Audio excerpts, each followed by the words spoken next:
Vamos a hacer una pequeña excepción, vamos a establecer un prólogo que tiene que ver con lo ocurrido ayer en México. Yo no soy una persona que utiliza habitualmente la palabra sinceramente, porque parto de la base que todos debemos ser sinceros sin necesidad de aclararlo. A mí lo de ayer me preocupó mucho porque para mí México es una prolongación de mi tierra, es una extensión de mi casa y es una ampliación de mi familia. Estuve a punto de ir a vivir allí, por lo tanto, como digo, no tengo que demostrar sinceridad, sino sobre todas las cosas mostrar cariño y hablar de corazón. Para mí hay una gran diferencia, un gran abismo entre la inquietud y el miedo o el susto. México vive siempre inquieto por estas posibles situaciones, pero ayer fue miedo y la diferencia es muy grande. Entonces, sé que los daños han sido pequeños, pero también sabemos que podían haber sido enormes. Por lo tanto, este cariño que Carlos Braña expresó desde Más Europa es un cariño que está lleno de sensibilidad. Dejemos esto atrás, pasemos esta página. Los que están desde el principio han escuchado a los dos Carlos elogiando lo que yo pueda decir, y a mí me gustaría bajar el perfil bastante, ¿no? Porque las expectativas deben ser cumplidas y no siempre se pueden cumplir. Nuestro negocio es vivir de expectativas, ¿verdad? De ofrecerle a un pasajero aquello que todavía no ve. Y una vez que se ha comprobado esta expectativa, es un pasajero agradecido. Lo mismo les pido que hagamos con las presentaciones que ofrecemos. Esperar que ocurran los acontecimientos y después, en tal caso, valorarlo como tal. Nos importa mucho. Mire, tanto Carlos de Querétaro como Carlos Braña, los dos me han presentado como el director de Más Europa. Y quiero compartir con ustedes que no importa lo que seamos, importa lo que hacemos, pero bastante más importa cómo lo hacemos. ¿Qué hacemos? Ofrecer servicios. ¿Cómo lo hacemos? Con mucho amor. Esto intento yo en todas las conferencias dejarlo siempre como una impronta que es la filosofía de esta empresa, pero que además me gustaría que todos los minoristas lo pongan a flor de piel. Es necesario tener amor por lo que hacemos y profundo amor, porque ese amor finalmente se transmite al pasajero y qué duda cabe que hay una comisión por delante de esto, pero por detrás posiblemente un amigo para toda la vida. Entonces, esto es lo que pretendemos, generar amigos. Como dijo Carlos en un momento, el año pasado en febrero recorrimos 10 países dando 14 conferencias y en ninguna de ellas dije que iba a vender nada. Y en estas capacitaciones que detesto esa palabra, y por eso la digo, no capacitamos a nadie. Cada uno es capaz per se y lo que nosotros hacemos es aquello que nos regaló en su tiempo el Renacimiento, la posibilidad que la gente que tenía información pudiera transmitirla. Y no hay otra idea. Creo que con la información el minorista gana mucha confianza del cara al pasajero y, como he dicho antes, cumpliendo con esta expectativa, tienes un pasajero de ida y vuelta. Es decir, aquel pasajero que va a volver después de su viaje. Vamos a hablar de Europa, ¿no? Ahí está como primera presentación, como primera diapositiva en este caso. Europa no es un destino que resulte muy sencillo de vender y, por contra, es un destino muy sencillo de vender, por razones fundamentales, como son las raíces. Si preguntara los apellidos de los presentes, me atrevería a decir que más del 95% tienen ascendencia española y el otro 5% quizás europea. Por lo tanto, estás haciendo un viaje a tus raíces. Y después la historia, aquello que de alguna manera hemos compartido durante tantísimos años, sin juzgarla, no somos dueños de juzgarla, pero sí hay un vínculo muy importante histórico entre España y lo que es Latinoamérica y en este caso México. Por lo tanto, vender Europa no es vender simplemente un viaje a Aruba o a San Martín. donde hay un hotel, 5 estrellas en general, todo incluido, 2 vuelos, 2 traslados y no puede fallar casi nada. En Europa estás visitando un continente, no es un destino, no es una ciudad, es un continente completo. En el caso de hoy, de estos 27 países que integramos la Comunidad Europea, vamos a tocar solamente 2, que es, como lo dice el título que estamos contemplando, España y el sur de Francia. Yo voy a intentar hacer el viaje con ustedes. He sido guía en Europa durante muchos años, amaba lo que hacía, me gustaba y mi sensibilidad me permitía compartir muchísimo con todos aquellos pasajeros que no cabe la más mínima duda que la gran parte pues, fueron mexicanos. Por lo tanto, como ven, lo que decía como prólogo de nuestro cariño a México, siempre por una razón u otra, está presente en nuestra actividad diaria. Carlos de Querétaro tuvo la gentileza de presentar a Guadalupe Sánchez, a la que saludamos especialmente, pero queremos que este saludo lo traslade a todo su equipo, con el quien colaboramos diariamente con mucha profesionalidad y con una buena voluntad enorme. Sin ellos, pues difícilmente podríamos gestionar lo que nosotros gestionamos con Megatravel. Como lo han dicho, gran parte de los bloqueos que tiene Mega hacia Europa los tiene con nosotros y lo único que nos interesa es que cada vez haya más y que cada vez tengamos mejores servicios. Dicho esto, vamos a empezar nuestro viaje. El día 1 de su itinerario ustedes están saliendo de México, están haciendo un vuelo donde por la noche están en el aéreo y estarán llegando a la ciudad de Barcelona. Ustedes saben que España, la capital es Madrid, pero Barcelona, que hoy nos encontramos en un conflicto muy particular, esta idea del independentismo que no nació ayer ni antes de ayer, sino viene de larga data, pero Barcelona, excluyendo esto, que al turista poco lo va a vivir, por no decirles nada, pues recordar que es la segunda ciudad más importante de España. Madrid, hablando todo el conurbano de Madrid, supera los 6 millones y Barcelona supera los 5 millones. Es capital de la provincia de Barcelona, pero además es capital de la región catalana. Debemos saber que Cataluña limita con Francia y que tiene 4 provincias diferentes. De norte a sur es Gerona, Barcelona, Lérida y Tarragona. Todos dominios del tiempo de los romanos, inclusive en la región de Tarragona, en la provincia de Tarragona, establecieron el territorio terraconense, que los romanos supieron llamar. No obstante, no es un gran dato de Roma en España, porque si ahora nos vamos al sur de Francia lo podríamos hacer, si estuviéramos en Inglaterra lo podríamos hacer, o hasta en la propia Austria. Esta expresión que todos conocemos de todos los caminos llegan a Roma no tiene más que ver que con eso. Roma fue casi toda la tierra conocida en la época. Recuerden que nace en el siglo VIII a.C., en el año 753, y aquí se llama Rómulo y Remo, una película, a partir de la cual desarrollan después todo el Imperio Romano, que pasa a ser casi toda la tierra en la África conocida. Por lo tanto, todos los caminos conducen. De Barcelona vamos a llegar, van a tener el traslado al hotel. El resto del día será libre y al día siguiente es cuando tendremos la actividad. Vamos a iniciar la mañana realizando la visita de la ciudad condal, llamada así porque fue un condado en su tiempo, y esta ciudad de Barcelona nos ofrece unos atractivos muy grandes.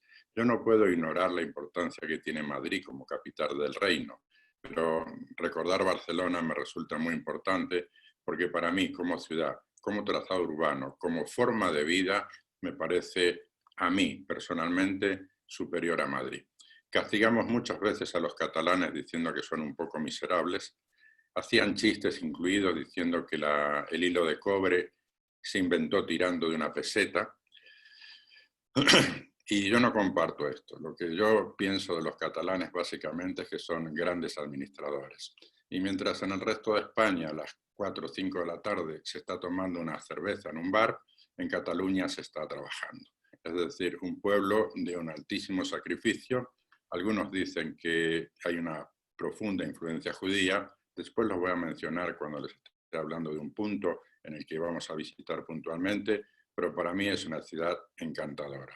Y la parte céntrica donde uno se mueve, que es toda la zona donde está el Paseo de Gracia, una avenida elegantísima, lo que se llama también la zona del ensanche, pues es una cuadrícula casi perfecta. Todas las manzanas tienen 100 metros por 100 metros y todas las esquinas están cortadas en ángulo, en ochava. Esto es grandioso para la época, porque hoy lo agradece el tráfico rodado, pero cuando se hizo este ensanche, esta ampliación, se pensó bien, urbanísticamente hablando, sin considerar el tráfico rodado. La visibilidad que tiene cada esquina es impresionante. Y además, la luz que permite que entren esos cortes en ochava en cada una de las esquinas. Barcelona para mí es una ciudad que da gusto ser visitada. Seguramente en este espacio que estemos en la ciudad aún nos quedarán ganas de seguir estando para recorrer los puntos de interés que quizás al final les menciono. Pero esta panorámica que vamos a realizar por la mañana, evidentemente vamos a ir con un guía local. Y este guía local nos va a llevar en principio por la Plaza España. La Plaza España la voy a mencionar después porque haremos una excursión opcional donde nos vamos a bajar en la Plaza España, pero la Plaza España está justamente al lado o formando parte del lugar donde fue la gran movida, el gran momento de Barcelona, que es la Avenida del Paralelo. Hoy no nos ofrece demasiado atractivo, pero esta Avenida del Paralelo la utilizamos para conectar la Plaza España con el puerto de Barcelona. Y sí recordarles que en este paralelo es donde se desarrollaba la vida nocturna en Barcelona. Allí estaban los importantes cabarets, los teatros, las salas de cine. ¿Y por qué hablo en tiempo pasado? Porque como en muchas ciudades del mundo, las ciudades se han atomizado, ¿verdad? Y los centros de ocio, los centros de lúdicos, de divertimento, se han radicado en diferentes partes de la ciudad. Uno de los casos en Barcelona es el Puerto Olímpico. Después lo vamos a ver. Pero este paralelo lo estamos utilizando ahora solamente como conexión, repito, entre la Plaza de España y el puerto de Barcelona. Antes de llegar al puerto de Barcelona, nos encontramos con una plaza que da origen o fin a la famosa avenida de las Ramblas en Barcelona. Las Ramblas viene del nombre de la época romana, representa la expresión, quiere decir muros, y evidentemente había un muro que rodeaba esa parte de Barcelona. Lamentablemente con el autobús no vamos a entrar en este sector porque está prohibido el tránsito a vehículos de gran tonelaje. Un autobús pesa 16 toneladas, por lo tanto, gran tonelaje. Pero sí vemos que en esa plaza está el inicio o final, porque depende por dónde empiecen, o en la Plaza Cataluña terminan en el Monumento a Colón, o viceversa, empezamos en el Monumento a Colón y terminamos en la Plaza Cataluña. Cuando pasamos por esta plaza, el Monumento a Colón es una columna que tiene un elevador que te lleva a una cúpula que está acristalada, donde puedes subir y tener una vista panorámica de Barcelona, y encima de esa pequeña bola se encuentra el Monumento a Colón. Muchas personas se preguntan qué hace en Barcelona un monumento a Colón cuando no había ninguna afinidad respecto de los viajes que Colón hizo nunca a América Latina. Recuerden que Colón hizo 4 viajes y muere sin saber que había descubierto un continente, expresión a la cual también me niego, porque no descubrió nada. América ya existía. Toda la cultura indígena americana ya existía. Colón lo que hizo es llegar allí y creer que había llegado a las Indias Orientales. Repito, se murió y nunca supo que había llegado a un nuevo continente para nosotros. La razón del monumento a Colón es que cuando Colón vuelve de su primer viaje y habiendo recogido el éxito que recogió, recuerden que estos viajes tenían por ahí una curiosidad de querer investigar si realmente la teoría de Copérnico tenía sentido o no, respecto a si la Tierra era redonda o no era redonda. Pero amén de esto, para la corona española no tenía más que 2 propósitos. Uno, la investigación, estamos de acuerdo, pero básicamente el comercio, porque se creía que se iba a las Indias donde se iban a traer especies. Y de hecho, el tomate lo trajimos de México, ¿no? No conocíamos el tomate, la patata. Estos alimentos no eran conocidos aquí y generó evidentemente un tráfico comercial importante. Pues cuando Colón termina ese exitoso primer viaje, los Reyes Católicos se encontraban en Barcelona y allí fue donde le dieron la recepción oficial.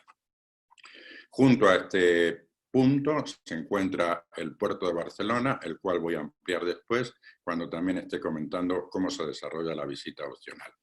Vamos a continuar hacia el puerto olímpico. Recuerden que Barcelona en el año 1992 desarrolló las Olimpiadas, que fue la gran catapulta que puso a Barcelona en el contexto mundial y donde Barcelona empezó a vivir un cambio bastante importante. Es decir, las inversiones para Barcelona en las Olimpiadas fue algo grandioso desde el punto de vista del desarrollo urbanístico. Se construyeron edificios, se construyeron lugares donde habitar los deportistas. Estas residencias después se convirtieron en departamentos.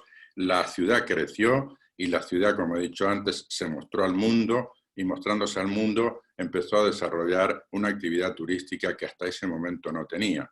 No venían tantos italianos como vienen hoy, por ejemplo, a Barcelona.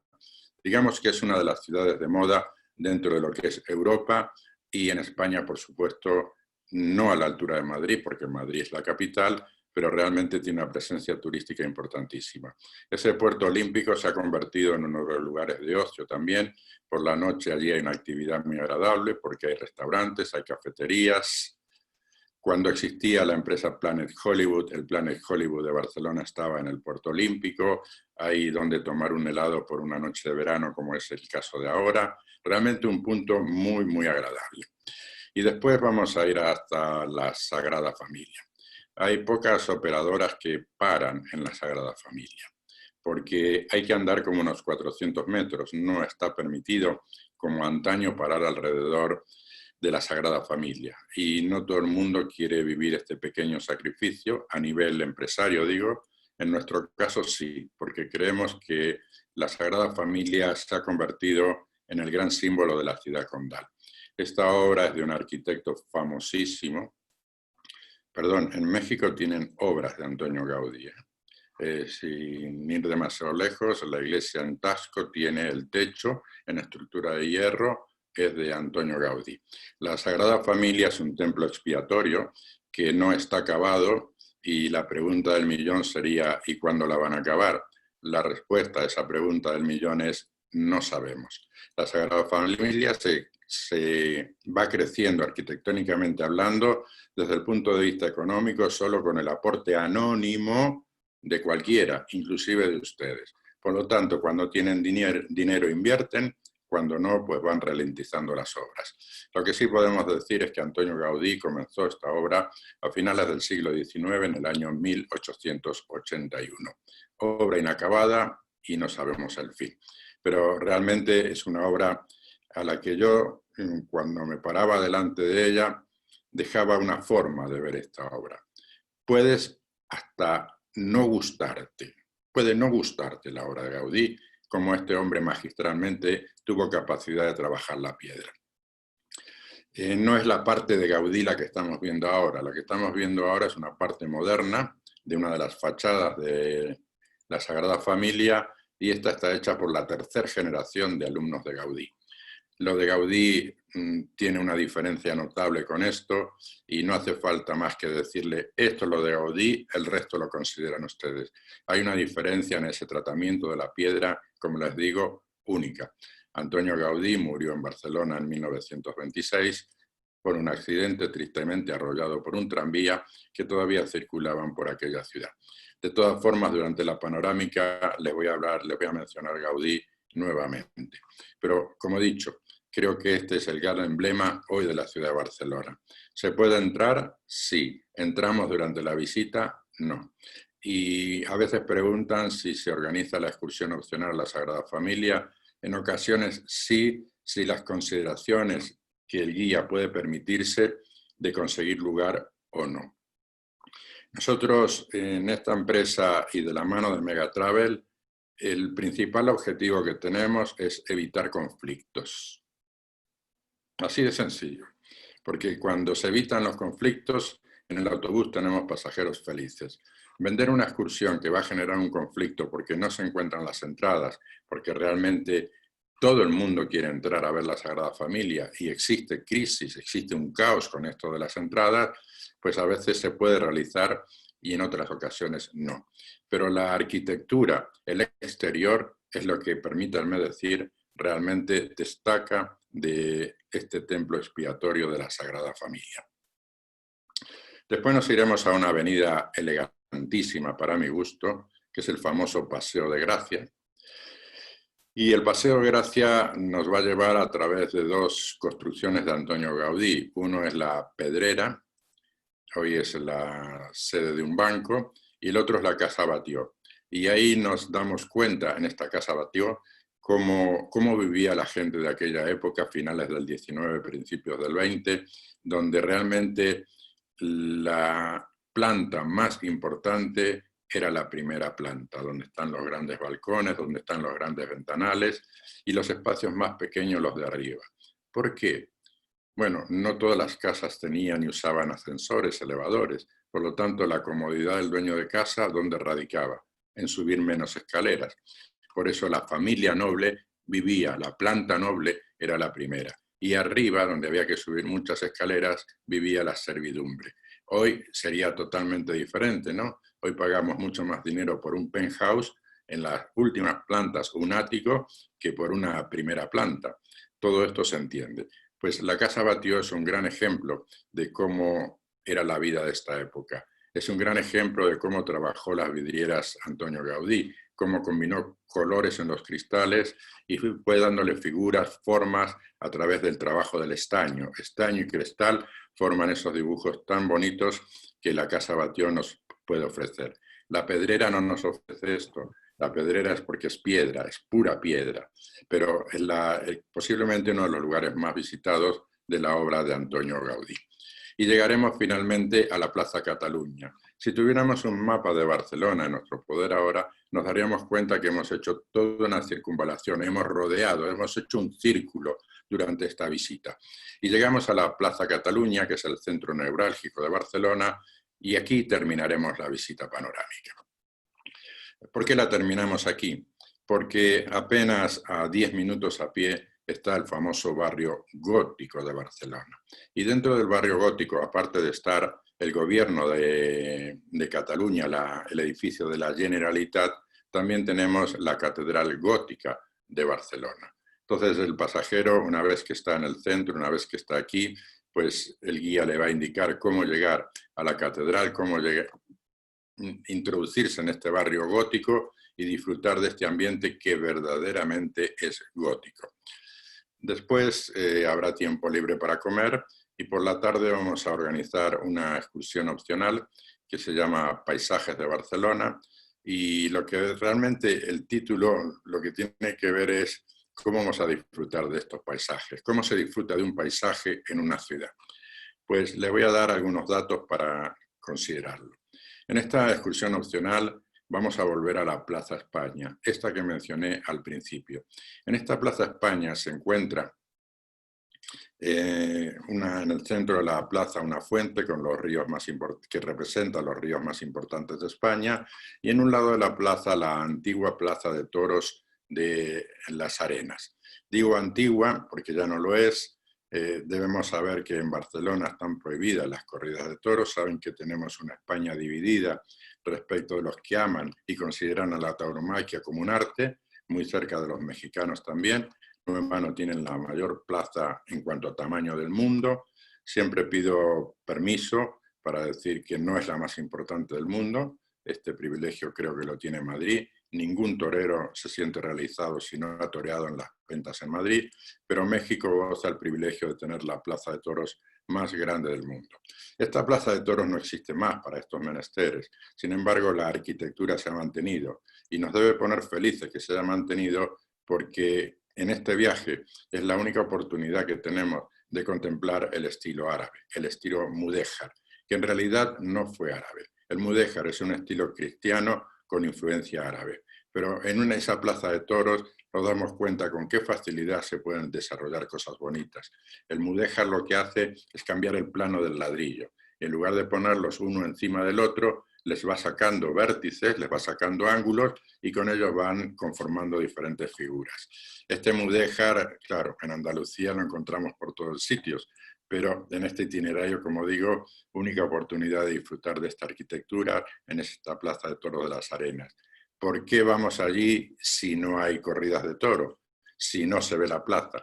Porque allí, hoy la plaza, le han obligado a un centro comercial que allí se instaló a conservar la arquitectura y han construido un enorme techo abovedado donde en la parte superior, que subimos con elevadores, tenemos una vista panorámica de Barcelona extraordinaria, de toda la parte céntrica de la ciudad. Esta es la razón donde empezamos a explicar este primer paisaje, esta primer vista panorámica de la ciudad de Barcelona. Y después el gran argumento de la opcional es subir a la colina de Montjuïc. Bueno, la colina de Montjuïc, su nombre podría representar monte judío, porque aquí se encontró un cementerio judío y se considera que pudo haber tenido una colonia judía, pero antes que esto nos tendríamos que remontar a la época romana. Aquí los romanos establecieron una cantera con la que construyeron gran parte de la ciudad. Después, el nombre romano, cuando pertenecía a Roma, era Barcino y no Barcelona como ahora. Y en esta colina de Montjuïc tuvo lugar dos grandes acontecimientos para la ciudad de Barcelona. En el año 1929, Barcelona desarrolla una exposición universal. Permítanme regresar a la Plaza España de manera imaginaria. Todavía no me he ido de aquí, pero como he ido pronunciando Montjuïc, desde la Plaza España, desde este mirador que tenemos en la parte superior de este centro comercial, se ven las dos torres venecianas que dan entrada a un amplio pasaje que termina en la Fuente de los Mares, que es la fuente que por las noches funciona en Barcelona, donde esta fuente es preciosa.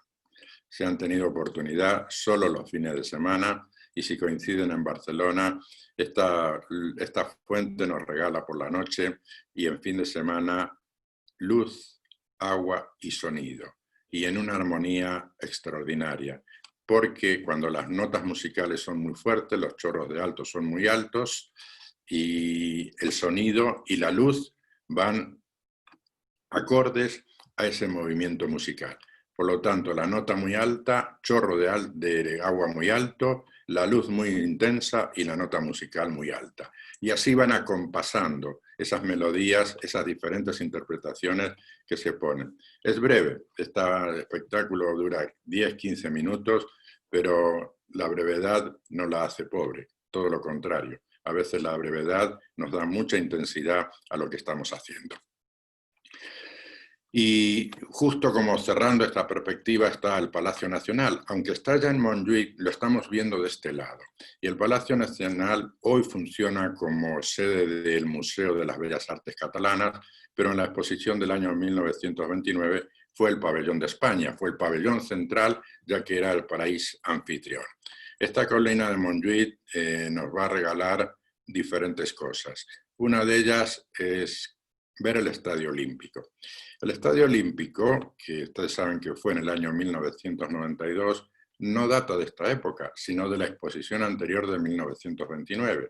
Se construyó este estadio, quedó un tanto descuidado, pero para las Olimpiadas se tuvo que remozar, restaurar completamente, y fue el estadio principal de los Juegos Olímpicos de 1992. Para la exposición del 29 en esta colina de Montjuïc también se abrió el Pueblo Español. El Pueblo Español no es más que un compendio de la arquitectura y el urbanismo de ciudades muy importantes de España. Caminar dentro de este pueblo español por sus pequeñas calles es estar en una casa gallega, en una casa de Extremadura, en una casa andaluza, y en diferentes lugares de este camino encontrarse con las artesanías propias de la región a la que está representando ese lugar. También en Montjuïc nos vamos a detener en un parador que se llama, en un mirador, perdón, que se llama el Mirador del Alcalde, donde ahí hay una vista panorámica de Barcelona, pero esta vez de la zona del puerto de Barcelona, espectacularmente bonita. Como ven, hay una segunda parada que también nos muestra los paisajes de Barcelona. Y aquí también sacarán fotos porque hay un monumento al baile tradicional catalán, que es la sardana. Inclusive los guías les explican, inclusive los guías hacen bromas respecto de esto, porque la verdad es que es un baile muy, muy, muy aburrido. Pero bueno, como forma parte del acervo cultural, para el catalán seguramente es un baile extraordinario. Y en este Montjuïc también se encuentra la Fundación Joan Miró. Todos aquellos que conocen un poco del arte español recordarán a este artista catalán, Joan Miró, que vivió a caballo de 2 siglos entre finales del siglo XIX y el siglo XX, y que una de las grandes cosas que se le reconoce a Joan Miró es la forma en que trató los colores, ¿no? Todo el trabajo que hizo de estudio de la pintura, el tratamiento de los colores planos, es la gran asignatura pendiente de casi todos los pintores, ¿no? Lograr esa perfección en los colores planos es muy, muy difícil. Pues Joan Miró, así como lo hizo Gauguin, así como lo hizo otros artistas, en el caso de Dalí no fue tan profundo, pero yo diría que Gauguin y Miró fueron dos grandes ejemplos de lo que es el tratamiento de colores planos. Joan Miró, no puedo decir que sea el padre, pero fue uno de los grandes representantes del surrealismo. Pero me he quedado un poco en la nebulosa de la duda, porque ¿cómo consideramos a Salvador Dalí? Otro de los grandes surrealistas, ¿no? Todas estas palabras difíciles que a veces nos pone el arte, ¿no? Como el ecléctico, como el rococó, son muy fáciles de explicar cuando uno le da el verdadero sentido que tiene que dar. El surrealismo no es otra cosa que básicamente la interpretación de los sueños. Está volcado en una actividad onírica, ¿no? Lo que está fuera de la realidad, lo que está en los sueños. Pues dos grandes maestros de esto fue, por un lado, Joan Miró y por otro, Salvador Dalí. Mañana, cuando nos vamos de Barcelona, pasamos por la proximidad de la ciudad de Figueras, donde allí nació Salvador Dalí, y es allí donde hay un museo dedicado a Salvador Dalí. Y vamos a terminar esta visita, para los que quieran, en el centro de la ciudad, esta visita opcional, y los que no, iremos de regreso al hotel. En general, recomendamos que se queden, ¿no? Porque, como digo, Barcelona, estamos poco tiempo y es bueno disfrutarlo. Para mí, caminar por la noche en el barrio gótico es muy agradable. Caminar por el Paseo de Gracia por la noche es muy agradable. Es una avenida elegantísima. Gran parte del mejor comercio de la ciudad se encuentra en esta avenida, y si todavía les queda tiempo y quieren ir a visitar otra obra impresionante de Gaudí, es el famoso Parque Güell, ¿no? Una obra que él jamás terminó, fue una obra adelantada a su época. Lo que había querido construir era un barrio cerrado, un fraccionamiento cerrado, y fracasó porque la gente no estaba acostumbrada a eso. Hoy en día es todo lo contrario, ¿no? La gente gusta de vivir en fraccionamientos cerrados por todas las comodidades y seguridad que esto ofrece. En ese Parque Güell estaba la plaza principal, que es muy curioso porque forma parte del techo del gran mercado, porque iba a tener su propio mercado, iba a tener su propio patio de carruajes, se iba a abastecer sola de agua, es decir, un barrio que Gaudí diseñó, pero como digo, un tanto adelantado a su tiempo, y por esta razón no fue algo que prosperara. De todas formas, tampoco estaba en el centro de la ciudad. Hoy no podemos decir que está en el centro, pero que está en la ciudad, pero las distancias entonces serán diferentes. Si ustedes vieran una foto de cuando Gaudí empezó la Sagrada Familia en 1881, eso era campo, ahí no había nada. Hoy, por supuesto, forma parte del centro de la ciudad de Barcelona.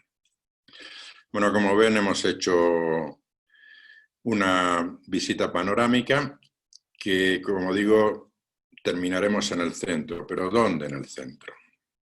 Vamos a terminar en el puerto, pero no en el puerto olímpico, sino en el puerto de la ciudad de Barcelona. Y allí hay un centro comercial muy grande que se llama Mare Magnum. En tiempos de gloria estos centros comerciales llegaron a existir hasta 4 discotecas, es decir, también fue eje de la vida nocturna de Barcelona, y hoy en día básicamente, aunque existen centros de ocio dentro del complejo comercial, lo importante es que es un gran centro comercial. Y aquí les dejamos tiempo para que coman, cenen, porque ya estamos en horario de cena, perdón, y los que quieran quedarse, pues como he dicho anteriormente, pasear por la noche por el barrio gótico es muy agradable, y si no, de lo contrario, pues regresar con el autobús al hotel. Porque al día siguiente vamos a emprender nuestro camino para salir de España. Y una de las características positivas que tiene este itinerario es que se recorre poca distancia. En total vamos a recorrer unos 2.000 kilómetros. En el día de hoy, esto que es Barcelona, Costa Brava, Carcassonne, son apenas 305 kilómetros, lo cual es un paseo en autobús, sobre todo si vas acompañado por un guía que además va amenizando el viaje contándote historia, geografía, curiosidades, en fin. Es un viaje muy placentero, estos 305 kilómetros, para llegar a esta ciudad que ustedes están contemplando ahora. Bueno, la ciudad de Carcassonne merece un punto y aparte, ¿no? Ustedes saben que si yo preguntara por una ciudad europea, no siendo las grandes capitales, apostaría mucho a que casi todos me hablarían de Brujas. Y yo digo, está muy bien, pero esta ciudad que están viendo ustedes es la ciudad medieval más grande de Europa. No sé si alcanzan a distinguir que tiene un doble muro. El muro exterior tiene 9 grandes torres. Después les voy a comentar algún detalle. Carcassonne está en la región que antiguamente se llamaba Languedoc y Roussillon, ya no se llama más así, ya no se llama más así, se llama Occitan la región, pero turísticamente hablando es una ciudad muy visitada desde el punto de vista francés. Evidentemente los latinoamericanos vienen bastante menos que cualquier turista europeo a conocer la ciudad. Bueno, la ciudad fue arrasada por los bárbaros en el siglo III. Cada palabra que menciono a veces hago algún espacio no intencional, porque como he dicho en algunas ocasiones, tengo que contenerme de no hablar todo lo que me vienen ganas hablar, ¿no? Pero hay cosas que los bárbaros fueron... La palabra bárbaro quiere decir extranjero. Y eran extranjeros, ¿por qué? ¿Por qué los llamaron extranjeros? Porque vivían fuera de los dominios del Imperio Romano. Y que tuvieron una ansia de conquista muy grande, ¿no? Y fueron muy crueles y fueron muy asesinos. Hoy te decimos que alguien es bárbaro por esta razón, no por su crueldad. Los bárbaros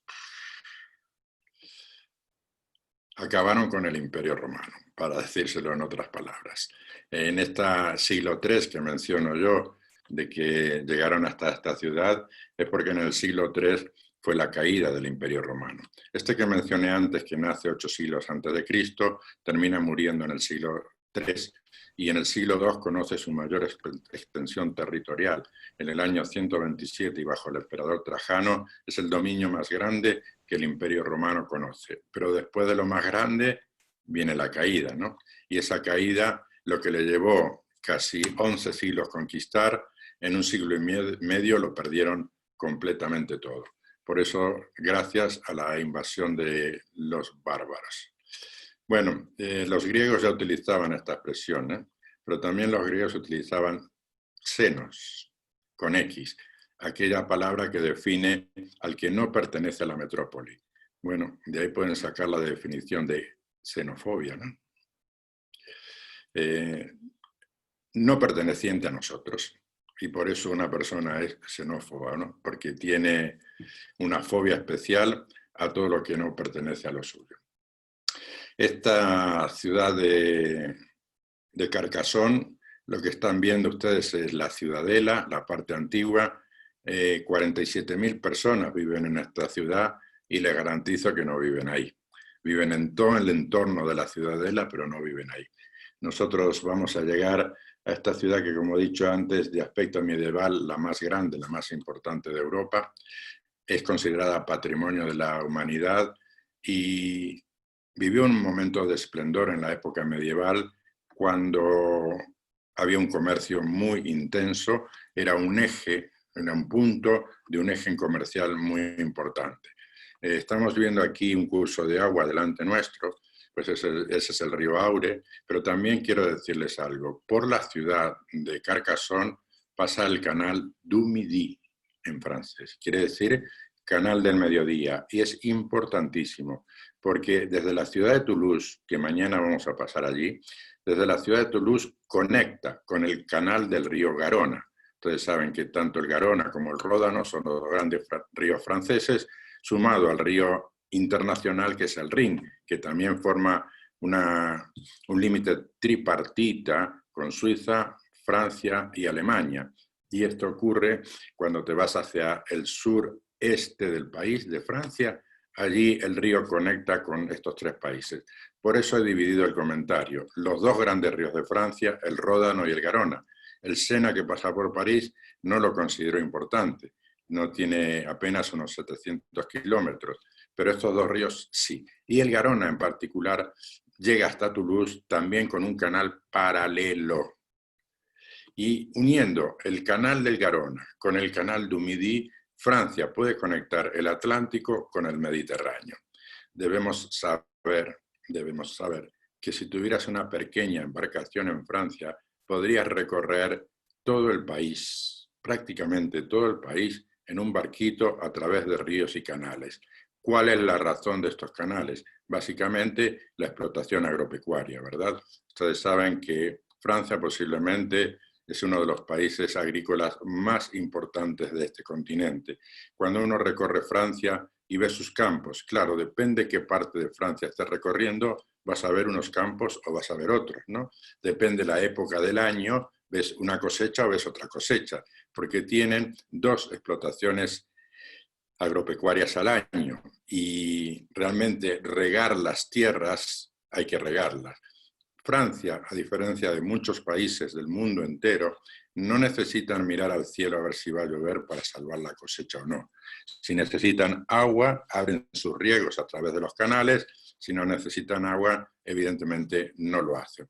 Por eso, destacar la importancia de los canales que tiene esta ciudad. Y fue también un importante centro comercial de sal. Y esto hace ya más de 300 años.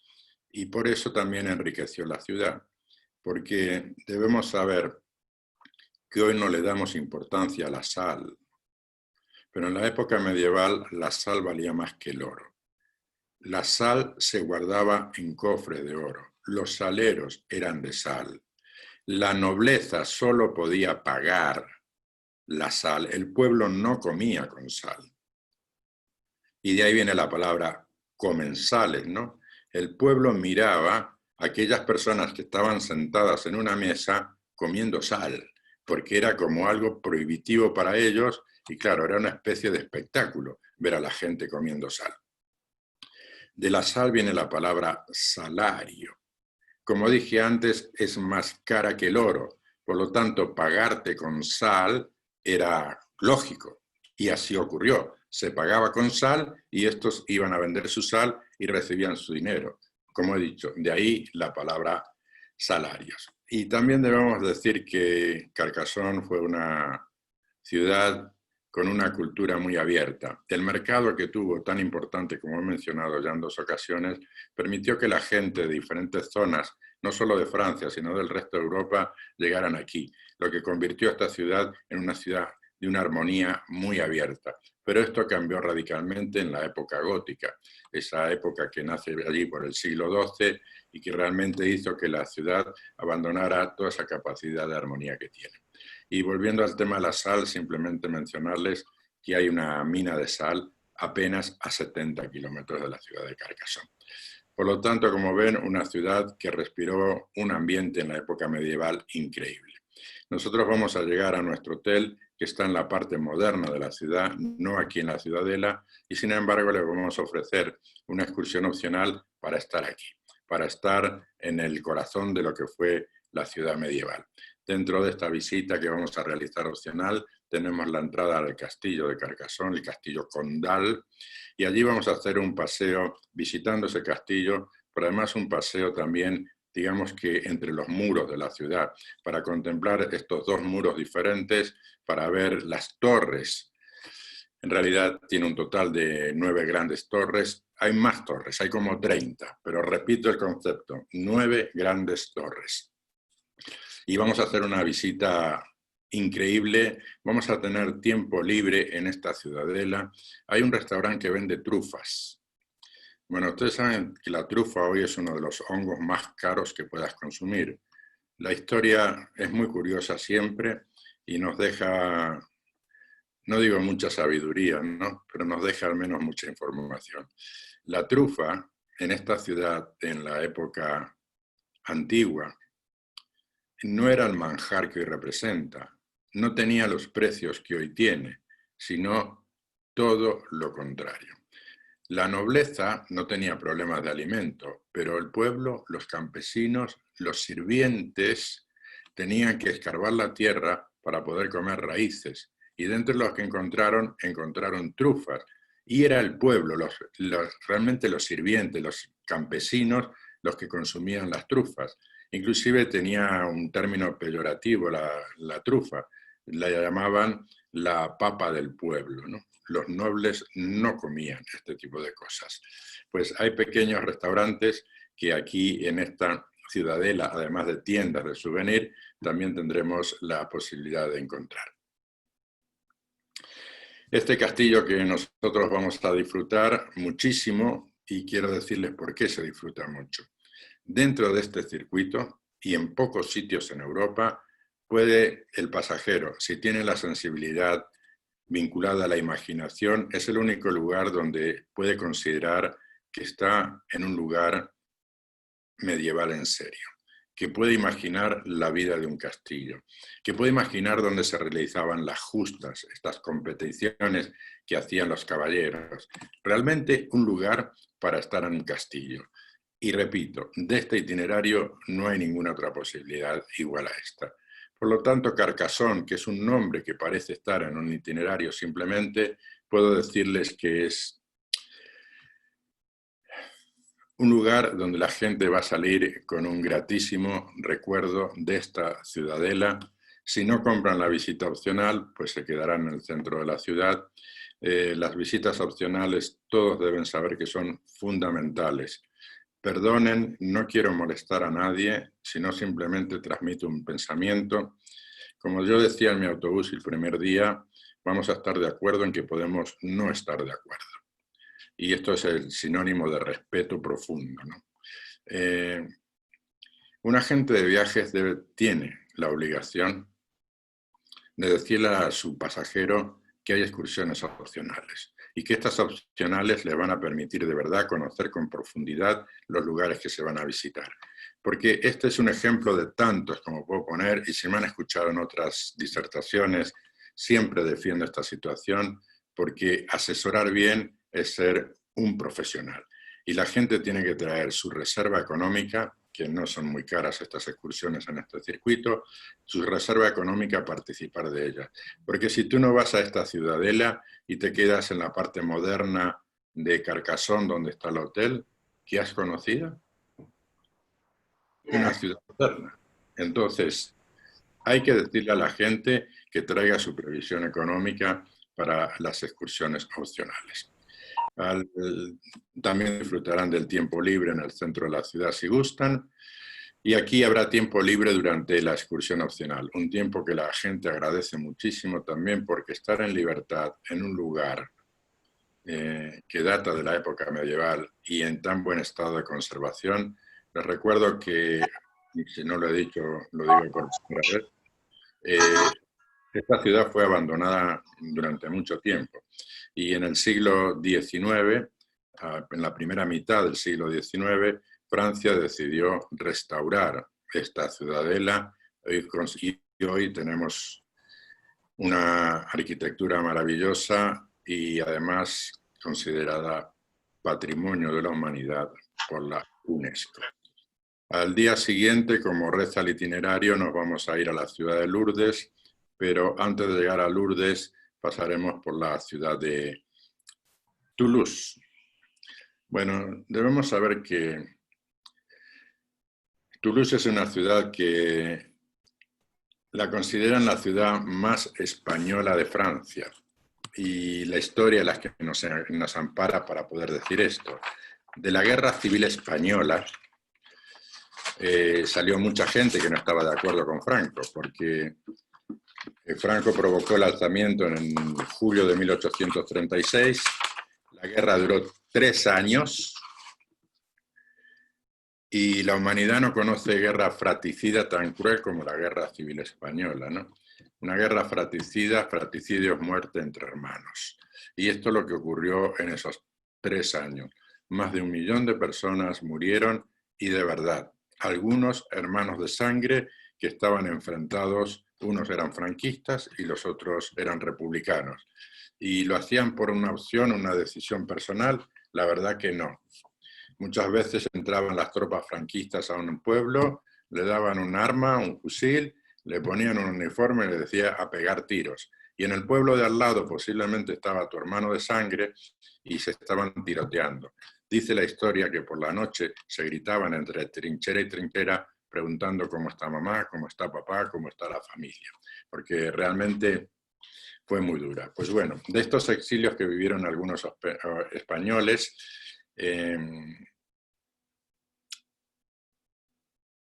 40.000 en total, quedaron finalmente en esta ciudad y por eso la ciudad más española de Francia. La llaman también la ciudad rosa, creo que está escrito en el itinerario, ¿no? Sí. ¿Y por qué la llaman la ciudad rosa? Porque, bueno, Toulouse no tiene canteras de piedra, pero sí alrededor de Toulouse hay una gran cantidad de arcilla, por lo tanto las construcciones de esta ciudad de Toulouse fueron basadas en arcilla y de ahí el color rosa de la ciudad. Y es verdad, en el centro de la ciudad, que es un centro muy agradable, el de Toulouse, gran parte de los edificios están construidos en castillos que le dan, en ladrillos que le dan esta tonalidad rosa. Y aquí dice el itinerario que tenemos tiempo libre, donde podrán disfrutar de la Basílica de Saint-Sernin y del convento de los jacobinos. Bueno, sabemos que los jacobinos, o tenemos que saber, fue un gran movimiento político que existió en el periodo revolucionario francés. Bueno, un movimiento de la burguesía que quería que Francia abandonara su conducta monárquica para convertirse de alguna manera en una democracia, y estos jacobinos pelearon por esto. Lo hicieron de forma exagerada y lo hicieron a veces bajo hechos violentos, ¿no? Pero cierto es que un señor tan conocido como Robespierre fue jacobino, ¿verdad? Y lucharon, inclusive fueron los responsables de guillotinar a Luis XVI y a su mujer María Antonieta. Pues en este castillo, perdón, en este convento, pueden ustedes disfrutar o pensar en este movimiento jacobino, donde hay mucho por hablar de ello, pero que nos vamos a limitar a hacerlo, como ustedes comprenderán. Y también la ciudad de Toulouse está vinculada a la aeronáutica. Y para nosotros que estamos en el turismo nos dice mucho, ¿no? Por ejemplo, el Concorde. ¿Recuerdan el Concorde? El avión supersónico que rompía la velocidad del sonido, es decir, superaba los 1000 kilómetros por hora. Y cuando se rompe la barrera del sonido, el Concorde alrededor se producía un estruendo, que es normal que esto ocurra cuando se rompe la barrera del sonido. Pero era un avión con poca ocupación, muy costoso, y bueno, se cayó uno despegando de Charles de Gaulle, y esto fue un poco la muerte del Concorde. Pero hablamos de tiempos pasados. En tiempos actuales, parte de la planta de Airbus se encuentra en la ciudad de Toulouse. el 320 se construye allí. Es decir, todavía sigue vinculado a la aeronáutica. Y decirles que aquí es donde nació la primera empresa de transporte aéreo, pero no de pasajeros. Ese primer transporte aéreo servía para correo.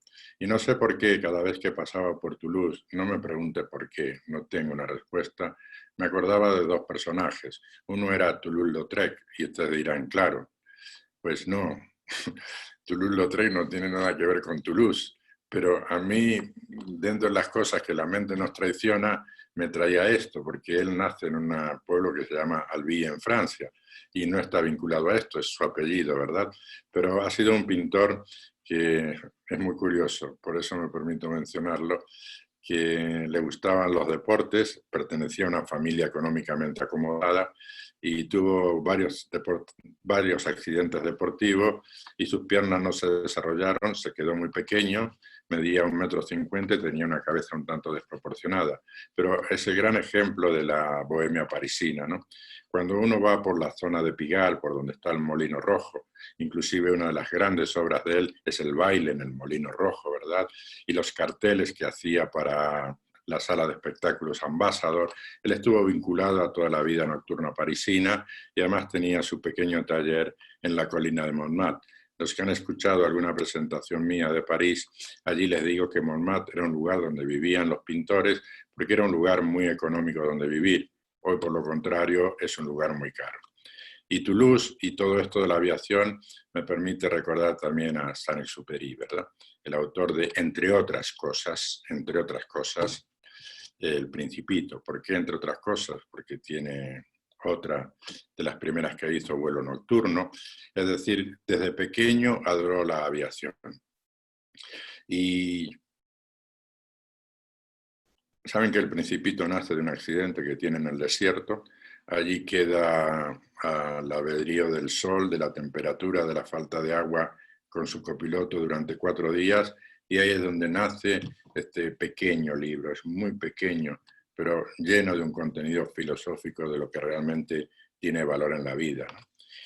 Una de las grandes frases del Principito es: lo esencial es invisible a los ojos. Y créanme que es así. Lo esencial es invisible a los ojos. Pues recordar a Saint-Exupéry aquí es porque él muere en el mar Mediterráneo, lo saben ustedes, víctima de uno de los tantos accidentes aéreos que tuvo. De muchos sobrevivió y de este último no lo sabemos, porque nunca se encontraron sus restos. Su última conexión de radio fue sobre el mar Mediterráneo, pero el destino final no lo sabemos.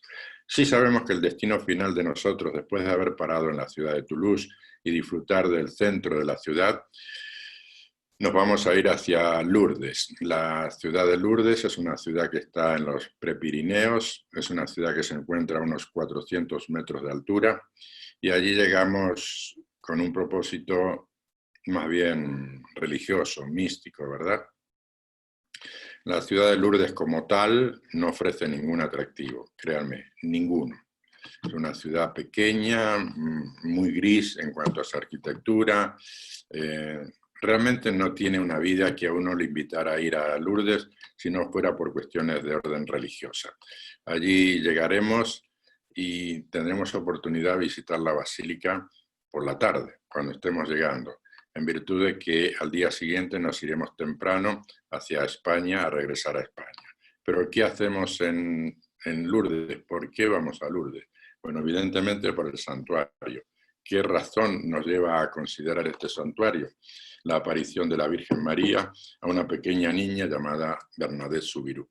Bernadette Soubirous tenía 14 años y fue con su hermana y con su amiga a recoger leña al río que pasa por Lourdes, que se llama Gave, con G, G-A, B corta, E, el Gave, y allí, cuando se estaba quitando sus zapatos para atravesar el río, se le apareció una señora vestida de blanco, con un cinturón azul y con una rosa en el pie.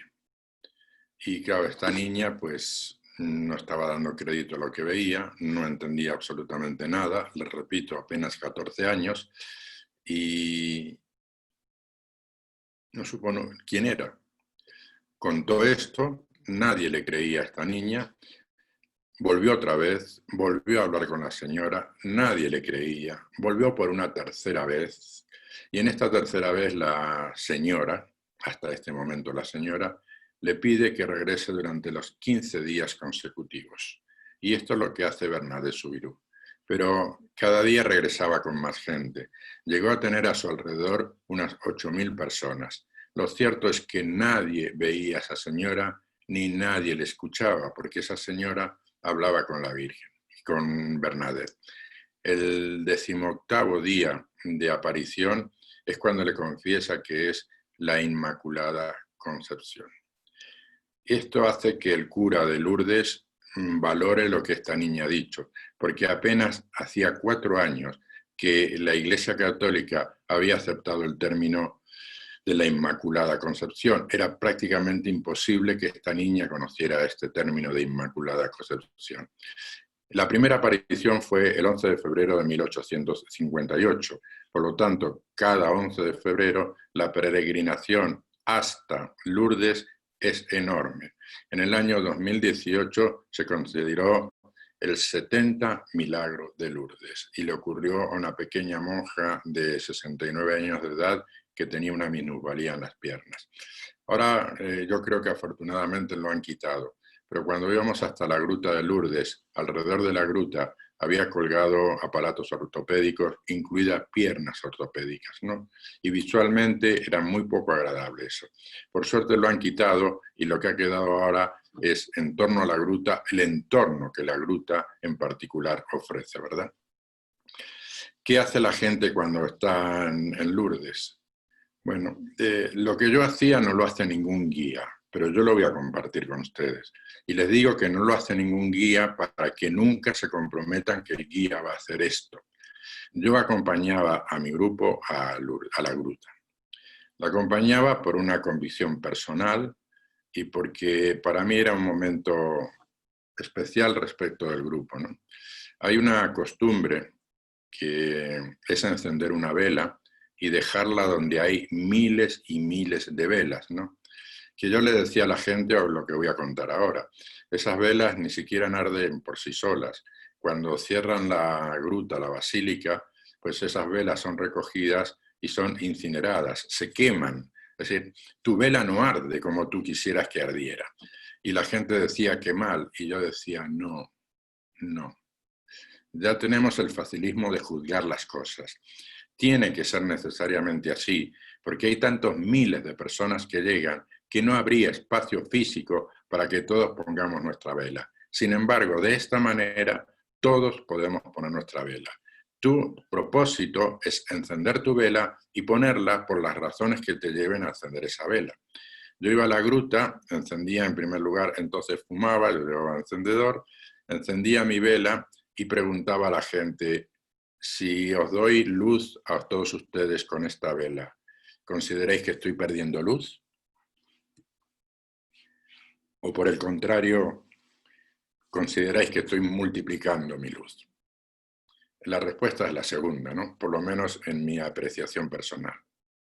Yo no me quedaba con la gente ahí, yo simplemente bajaba, explicaba cómo se movía la gente en torno a todo el santuario, les explicaba cómo se desarrollaba la procesión de las antorchas o de las velas, y encendíamos la vela y yo ya me quedaba solo. Lo que quería es que la gente entendiera el porqué de las razones. Cuando vas del hotel, que el hotel está en pleno centro, tardas 10 minutos a pie llegando del Hotel Ibis hasta la zona del santuario, vas por la calle principal, comercial, no principal, la más comercial de Lourdes, donde está llena de tiendas que venden artículos religiosos y venden las velas. Yo le decía a la gente, mire, si usted compra la vela aquí en la calle comercial, ese dinero va para el bolsillo de un comerciante. Si compramos la vela en el santuario, ese dinero va para la iglesia y sirve para el mantenimiento de todo esto que estamos disfrutando. Por lo tanto, de aquí a la gruta yo no espero a nadie, yo solamente camino, como lo suelo hacer con un grupo, sin prisa, pero sin pausa, porque el guía tiene que controlar los tiempos de andar del más lento, no del más rápido. Pero yo no me voy a detener en ninguna tienda a comprar nada. Cuando ustedes regresan al hotel, que permanece abierta las tiendas hasta las 9 de la noche, pues cada uno puede comprar lo que quiera. Y si de camino quiere comprar la vela, pese a lo que he explicado, está en toda la libertad de comprar la vela. Como guía era todo lo contrario, porque si yo me iba a una tienda de esa y le decía, te voy a traer un grupo, ¿me das comisión?, me decían que sí. Pero no se trataba, en un momento místico, como digo, tratar de especular comercialmente con nada. Yo les explicaba dónde había ocurrido el hecho de la aparición de la Virgen, les mostraba la gruta donde está la imagen de la Virgen, les explicaba dónde, cómo se recogía agua y de qué manera, porque dicen que el agua de Lourdes tiene efectos milagrosos. Yo esto no lo he comprobado. Yo he llevado agua de Lourdes y lo que sí he comprobado es que se mantiene fresquita. Y la razón no sé cuál es, no sé explicarla tampoco. Y después la gente, si quería, podía ir al santuario a visitar, sobre todo, hay dos basílicas, ¿no? Está la Basílica de la Inmaculada Concepción, pero la más importante es la Basílica del Rosario. La Basílica del Rosario tiene una explanada delante que tiene como dos brazos abiertos. Y es importante que se los ejemplifique para explicar lo que después voy a explicar. Imaginen esos dos brazos abiertos, ¿no? Hay una rampa que sube, se pasa delante de la basílica y se baja, respetando este sentido que acabo de hablar de los brazos abiertos. Porque un papa muy querido para nosotros, que ha vivido en nuestra época, Juan Pablo II, en 1983, cuando estuvo en la ciudad de Lourdes, además de hacer las cuestiones religiosas que hace cualquier santo padre, Juan Pablo II dijo, esta noche velada y rezos. Y a partir de ahí nació la procesión de las velas, la procesión de las antorchas. Todos los días a las 9 de la noche se realiza esa procesión. También la llaman la procesión de los enfermos. Esto impresiona mucho cuando uno está en Lourdes, porque cuando estás caminando por la ciudad estás viendo mucha gente discapacitada, que va en silla de rueda, inclusive en camilla, porque su inmovilidad es total, y esta gente participa de esta procesión. ¿Por qué está todo así hecho? Porque a Lourdes se va con una fe muy grande en que, aparte de la Virgen, de lo que represente para ti, pues debo decirles que también representa que puede ejercer el milagro de curarte. Por eso he dicho al principio que ha habido 70 sanaciones milagrosas de gente que ha ido a Lourdes y se ha curado recibiendo esos baños que puedes tomar en Lourdes, recibiendo esos tratamientos de agua, y esto se ocurre en grandes clínicas, hospitales, que son privadas. También la gente dice mucho negocio a través de esto. Yo no estoy aquí para juzgar, sino para contarles cosas. Cada uno sacará su propia conclusión. Pero sí, todo esto está desarrollado para que la visite muchísima gente y, entre otros, con el propósito de sanación. Y la gruta y el agua se la llevan también para ir bebiéndola de a poco en sus casas, porque te venden bidones en esta parte comercial que te he dicho, donde te puedes llevar el agua que seas capaz de transportar. Nadie te va a decir cuánta agua te tienes que llevar de Lourdes. Repito que todo lo que hagamos en Lourdes tiene que ser durante la tarde del día que llegamos. Repito, es importante que sepan que el hotel está a 10 minutos de todo el santuario. El santuario son las dos basílicas, el santuario es la gruta de Lourdes, el santuario es donde dejan las velas, el santuario es donde están los baños que reciben los enfermos, el santuario es la gran explanada donde, como he dicho, a las 21 horas se realiza la procesión de las antorchas. Cuando acaba esta procesión hay diferentes formas de sentirte. Yo fui una vez, hace ya mucho tiempo, por los años 80, y me juré a mí que no iría nunca más, porque a mí me da muchísima tristeza el espectáculo que se ve dentro de esa peregrinación, dentro de esa procesión, perdón, por los enfermos que hay, ¿no? Y a mí eso pues me impresiona mucho, mi sensibilidad es muy alta y sabiendo lo que iba a ver, quise ir igual porque tienes que saber de qué quieres opinar según tus criterios o según mis criterios, y para poder saber qué opinar tienes que haber visto. De lo contrario, no tiene sentido demasiado la opinión sin haber visto. La gente comerá por el lugar donde está el santuario, porque allí está lleno de restaurantes, de bares, todo está alrededor del santuario y todo el santuario es un complejo que la gente va a conocer y recorrer sin ningún problema porque todo es muy fácil. Ni siquiera problemas de idioma. Mucha gente en Lourdes habla el castellano, el español, sin ningún inconveniente. Y al día siguiente, es decir, el día 5 de este circuito, nos vamos a regresar a España. Y nuestro regreso a España, desde Lourdes hasta nuestro destino final, va a ser pasar por 3 ciudades españolas. Como las ven ahí, San Sebastián es una de ellas, Bilbao y Santander es el destino final. Perdón. Cuando lleguemos a la frontera, prácticamente no se hace ningún tipo de trámite de fronteras, porque en el territorio Schengen, una vez que entraste, hasta que sales, nadie te va a pedir nada. Pero esto no es del todo correcto.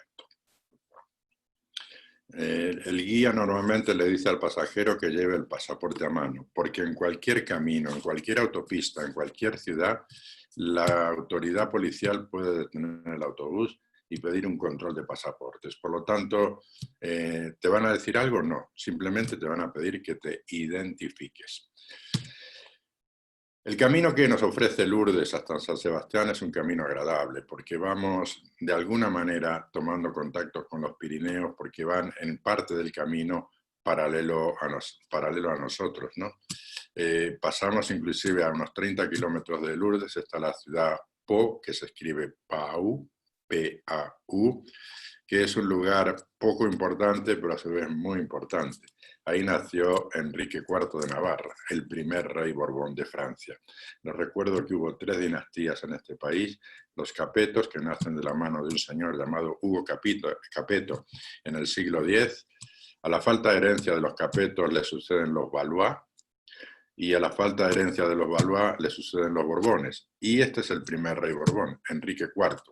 A este rey, aparte de inaugurar los Borbones, emparentados con nuestros Borbones, ¿verdad? Nuestro rey Felipe es Borbón. Su padre era Borbón, porque hubo vínculos entre franceses y españoles cuando los Borbones, ¿no? La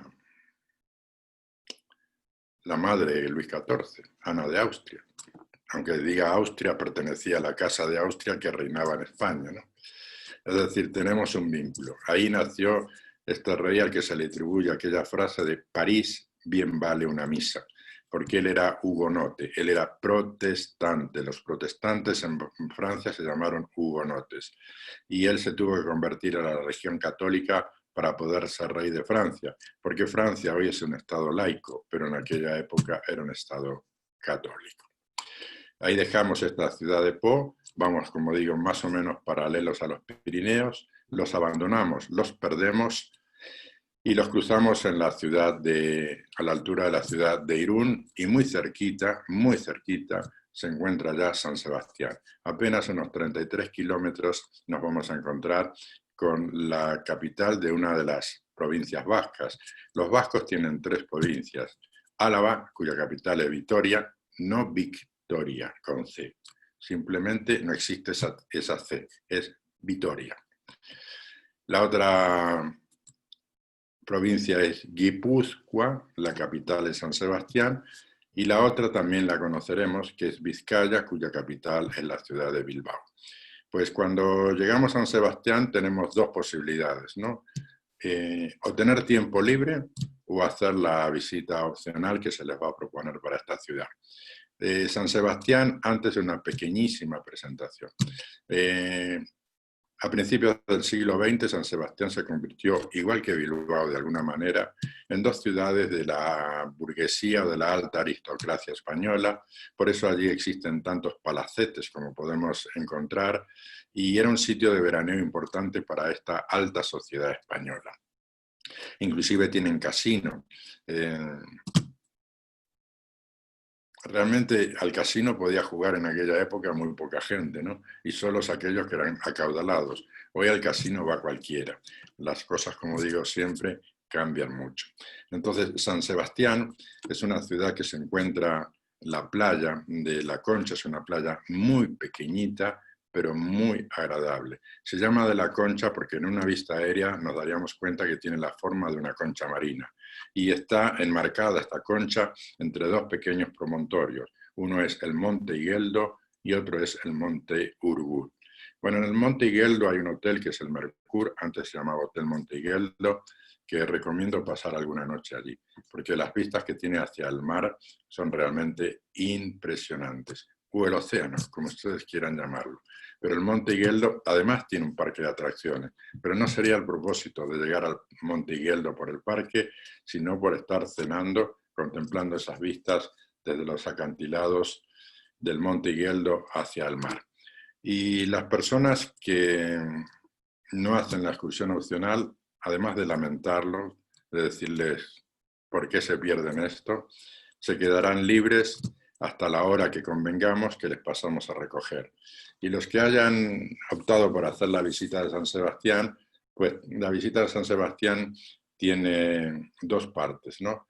Una es en el autobús, donde pasamos por esta Plaza de la Concha, por donde pasamos por el Palacio de Miramar, nos relatarán la importancia del Festival de Cine que tiene lugar en la ciudad desde hace ya 68 ediciones, y después de hacer una visita panorámica recorriendo también las principales avenidas y calles de la ciudad, vamos a abandonar el autobús para hacer un paseo a pie, metiéndonos en la parte del casco antiguo de San Sebastián, y esto es atravesando un puente muy bonito que hay en la ciudad, que es el puente María Cristina. Y nos metemos en una calle que es Guetaria Calea, está escrito en vasco, ¿no? Porque allí las calles están escritas en vasco, tienen su propia lengua, ¿no? Y por favor, cuando hablamos de España, no hablamos de dialecto, hablamos de lenguas oficiales. ¿Cuál es la diferencia entre un dialecto y una lengua? Que la lengua reconoce gramática, mientras que el otro no. Entonces tenemos que decir que son lenguas. El castellano, el vasco, el gallego y el catalán son lenguas y no dialectos. Reconocen reglas gramaticales y ortográficas. Y los niños en las icastolas, que esto es escuela en vasco, aprenden el vasco. Por lo tanto es lenguaje oficial. Pues vamos a caminar por esta calle donde realmente está rodeada de buenas tiendas, pero también de buenos bares. Saben que hay costumbre en España de la tapa, ¿no? De comer esta pequeña ración de algo, pero que también las conocemos como pinchos. Bueno, en estas ciudades vascas hay una cultura hacia el pincho, esa pequeña tapa, pincho sobre todo porque es una base de pan, una rodajita de pan, y encima lo más variado que ustedes se puedan imaginar. Bueno, entrar a estos bares en San Sebastián o en Bilbao es lo mismo. San Sebastián un poquito más cálido, porque para mí San Sebastián es más cálida que Bilbao. No estoy hablando de clima, estoy hablando de gente. Pues entras a esos bares donde la barra puede medir 10 metros, 15 metros y una fuente al lado de otra ofreciendo diferentes pinchos. El problema cuando entras a este bar es elegir cuál quieres. Ellos también te preparan unas formas de una variedad, donde te dicen elija 5 pinchos, elija 4. También existe la costumbre de que no eliges nada y te vas sirviendo, y lo único que te pide el camarero es que guarde los palillos para contar después cuántos palillos hay, que va a ser igual a los pinchos que te comiste. ¿Lo puedes tirar sin que te vean? Sí, pero no hacemos estas cosas. Respetamos que el bar vive de eso y que esta es la costumbre, y las costumbres tienen que ser respetadas. Entonces habremos tenido 2 contactos con esta ciudad, una parte en autobús y otra parte a pie. Y de ella nos llevaremos una imagen muy clara también, el estilo francés que acompaña a la ciudad de San Sebastián. Recuerden, a partir de lo que yo comente, porque quizás no lo sepan, que fue la ciudad que nos permitió en el siglo XX, y no estoy hablando del siglo XX del final, sino de los principios, hacer turismo internacional. Es decir, ¿qué hacía un señor de mucho dinero? ¿Se podía subir en un avión e irse a México? Complicado, ¿no? Entonces, esa burguesía hacía turismo internacional porque cerca de la frontera, como he dicho, 33 kilómetros separan San Sebastián de la frontera y a unos también 35, 40 kilómetros está la ciudad de Biarritz. En la época franquista estaba prohibido el juego en España, pero Biarritz tenía casino, tiene casino. Entonces, ¿qué hacía la gente? Pues, si le gustaba el juego se iba a Biarritz y mataba a dos pájaros de un tiro, ¿no? Jugaba y además hacía turismo internacional, que como he dicho, un privilegio para muy poca gente a principios del siglo XX. Después continuamos nuestra etapa hasta Bilbao. Y en Bilbao también tenemos dos oportunidades. O bien no participamos de la excursión opcional y nos quedamos en el centro de la ciudad. ¿Qué hacen los guías cuando llegan aquí? En Bilbao van directamente a la central de camiones, a la central de autobuses, porque allí funciona una oficina de turismo. De manera tal que con un mapa que los guías solicitan, se lo entregarán a los pasajeros, a todos, pero en particular a los que no van a la excursión opcional, para que tengan una orientación de Bilbao y en segundo lugar para que sepan el lugar donde se van a reencontrar, que es la misma estación de camiones donde les han dejado, gozarán de tiempo libre y a la hora indicada tendrán que estar todos ahí, siempre con la lista de hoteles y las direcciones a mano, porque si te pierdes es complicado. No obstante, perderse con Más Europa no es tan complicado. Nuestros guías dan obligatoriamente el teléfono celular, que se los proporciona la empresa, no es de ellos, no abusaríamos de ellos de esta manera, ¿no? Para que el pasajero nunca esté perdido, esté desorientado, pero perdido no, porque siempre tendrá la opción de llamar por teléfono, contactarse con nuestro guía y decir dónde estás, qué ha pasado, qué ha ocurrido, espérame, no me esperes, no te puedo esperar. Lo que tengan que resolver, lo resolverán el pasajero y el guía, pero a través de una comunicación telefónica y no abandonado a la mano de Dios. Porque ese señor que no tiene comunicación y se pierde en una ciudad, está perdido. Y esto de la ley de Murphy, que yo soy anti-Murphy en su ley, porque él sostiene que todo puede ir a peor, todo puede empeorar, yo digo que en la vida todo puede mejorar. Yo soy anti-Murphy. Pero si ocurre algo, es que cuando un pasajero está perdido, suele caminar en sentido contrario al lugar de encuentro. No me preguntes por qué pasan estas cosas, pero la desorientación y tu cerebro te trasladan a un punto contrario al que quieres encontrar. Repito, nuestros guías darán siempre sus teléfonos para que los pasajeros estén comunicados cuando lo necesiten. Y nos vamos para Bilbao. Tenemos también poquitos kilómetros porque son 100 kilómetros más o menos que nos separan. Y como he dicho antes, Bilbao es la capital de Vizcaya. Y Bilbao fue una ciudad económicamente muy poderosa porque en el momento importante de la industria del acero, Bilbao tenía y tiene, lo que pasa que más reducido, altos hornos, ¿no?, para la explotación del acero. Y se convirtió en una ciudad industrial importantísima. Por eso yo antes, en cuestión de calidez, me quedaba con un poquito más de calor de San Sebastián, más que de Bilbao. Aquí llegaremos, como he dicho, a la estación de autobuses. Señores que no van a la excursión, tiempo libre, a tal hora nos encontramos en este mismo lugar. Los que vayan a hacer la excursión opcional, también, al igual que hicimos en San Sebastián, tendremos dos oportunidades. O bien,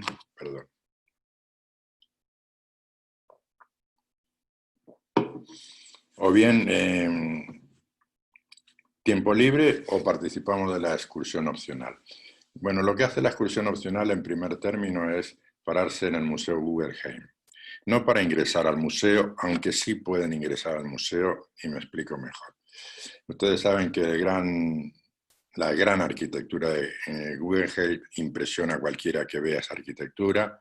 En segundo lugar, impresiona muchísimo la mascota que hay ahí, que es el perro Pupi. Es un perro que pesa 16 toneladas. Cuando uno dice 16 toneladas, dice, va, pero es que 16 toneladas son 16.000 kilos. Y está, como saben ustedes, vestido con flores, ¿no? ¿Por qué digo que pueden entrar? Porque se les va a permitir entrar al lobby del Guggenheim por si necesitan ustedes toilet o por si ustedes necesitan comprar algún souvenir del museo. Y después, en el autobús, nos vamos a ir hacia la Torre de Iberdrola. Saben ustedes que es una torre de una empresa de energía española muy grande. Y después pasaremos por delante del ayuntamiento, haremos el recorrido de las principales calles como es habitual y haremos una parada donde vamos a abandonar el autobús y haremos también un paseo a pie.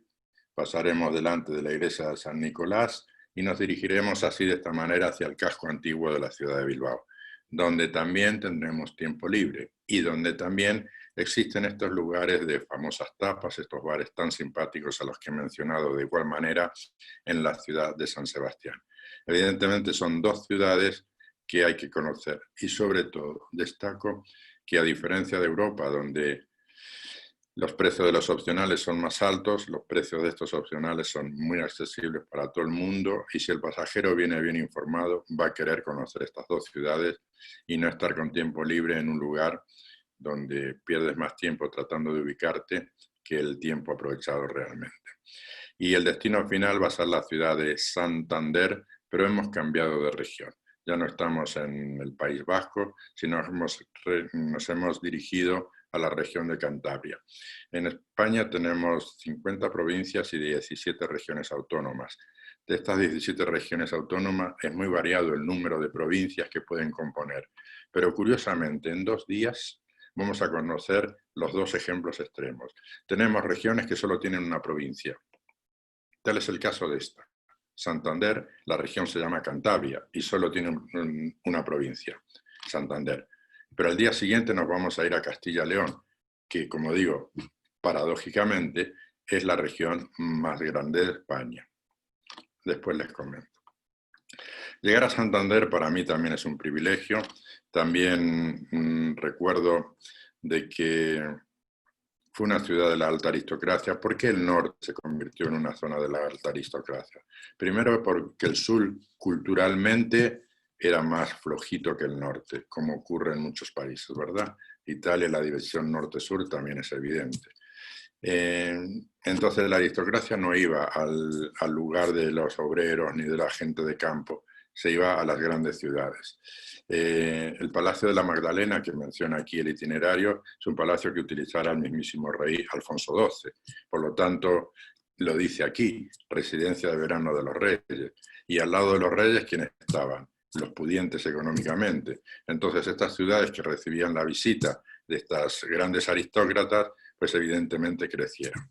El lugar más pintoresco, sin duda, de Santander es la playa del Sardinero, así llamada porque delante había un caladero de sardinas y se pescaban. Y toda esta playa del Sardinero es muy bonita, la arquitectura que nos ofrece, que es una arquitectura con enormes ventanas. Los edificios tienen muchísimas ventanas. Ahora cuesta un dineral vivir ahí, pero ahí vivían los pescadores en su tiempo, ¿no? Y era un poco la nostalgia que ofrece la pesca, ¿no? La mujer de un pescador es una mujer que vive con el corazón en la boca, nunca sabe si su marido va a volver o no. Pues desde esos grandes ventanales estas damas haciendo sus labores contemplaban, en general sí, pero a veces no, la llegada o no llegada de su familia. Por lo tanto, esa playa del Jardinero, además de la playa, tienen el ambiente de esas casas de marineros y también los grandes lugares. La playa del Sardinero evidentemente tiene un inicio y un final, ¿no?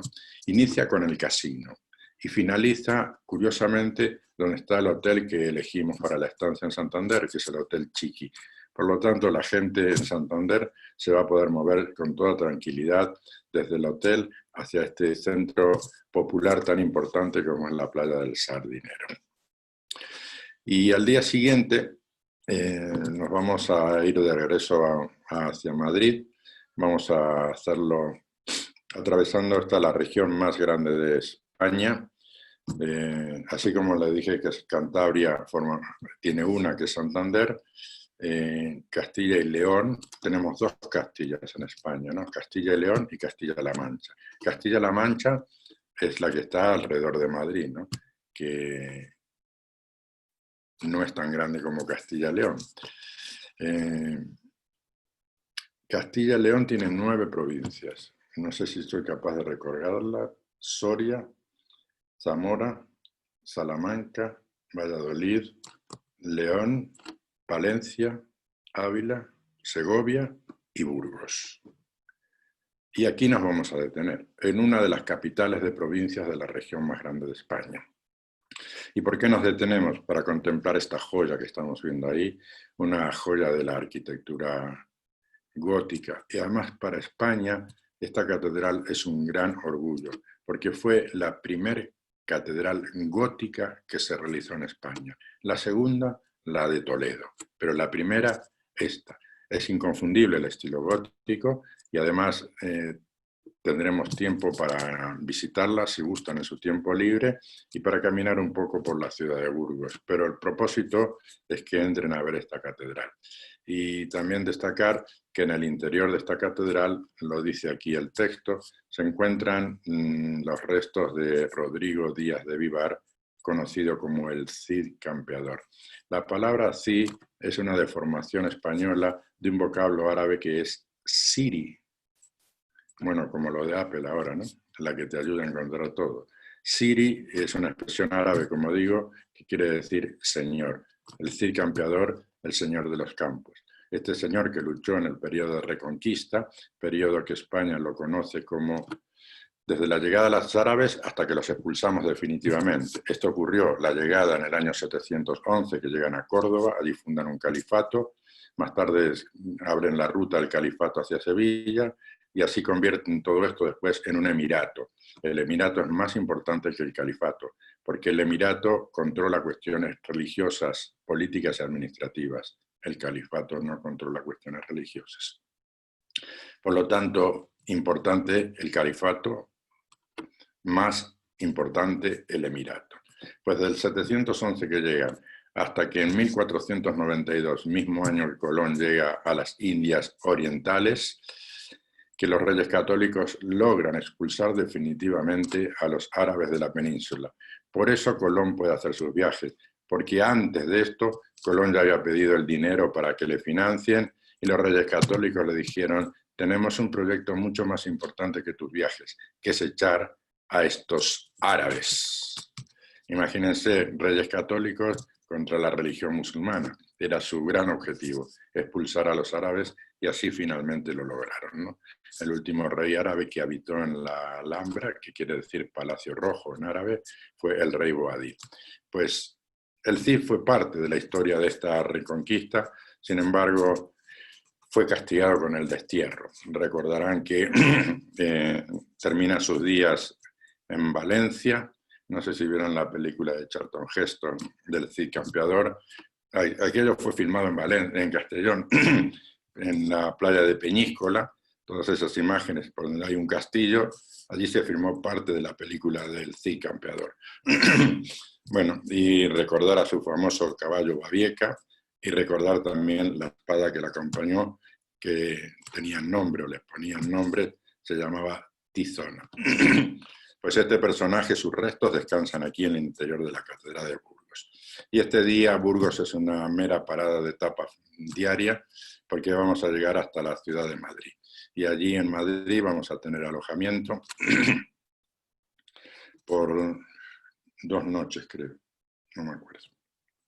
Ahora el itinerario nos contará. Y en la ciudad de Madrid pues vamos a tener la opción de hacer la visita panorámica. La visita panorámica también nosotros, Más Europa y de la mano de Mega, hacemos una visita de Madrid como corresponde. Y yo no sé si lo digo, pero yo era director de Trapsatur, una empresa que muchos de ustedes conocen. Y aún siendo director nunca pude cambiar la cultura que había en la terminal de viajeros que estaba en Madrid, que era la que organizaba las excursiones de Madrid y alrededores. Nunca pude cambiar la cultura de esa terminal, en que la visita de Madrid debía ser una visita correcta.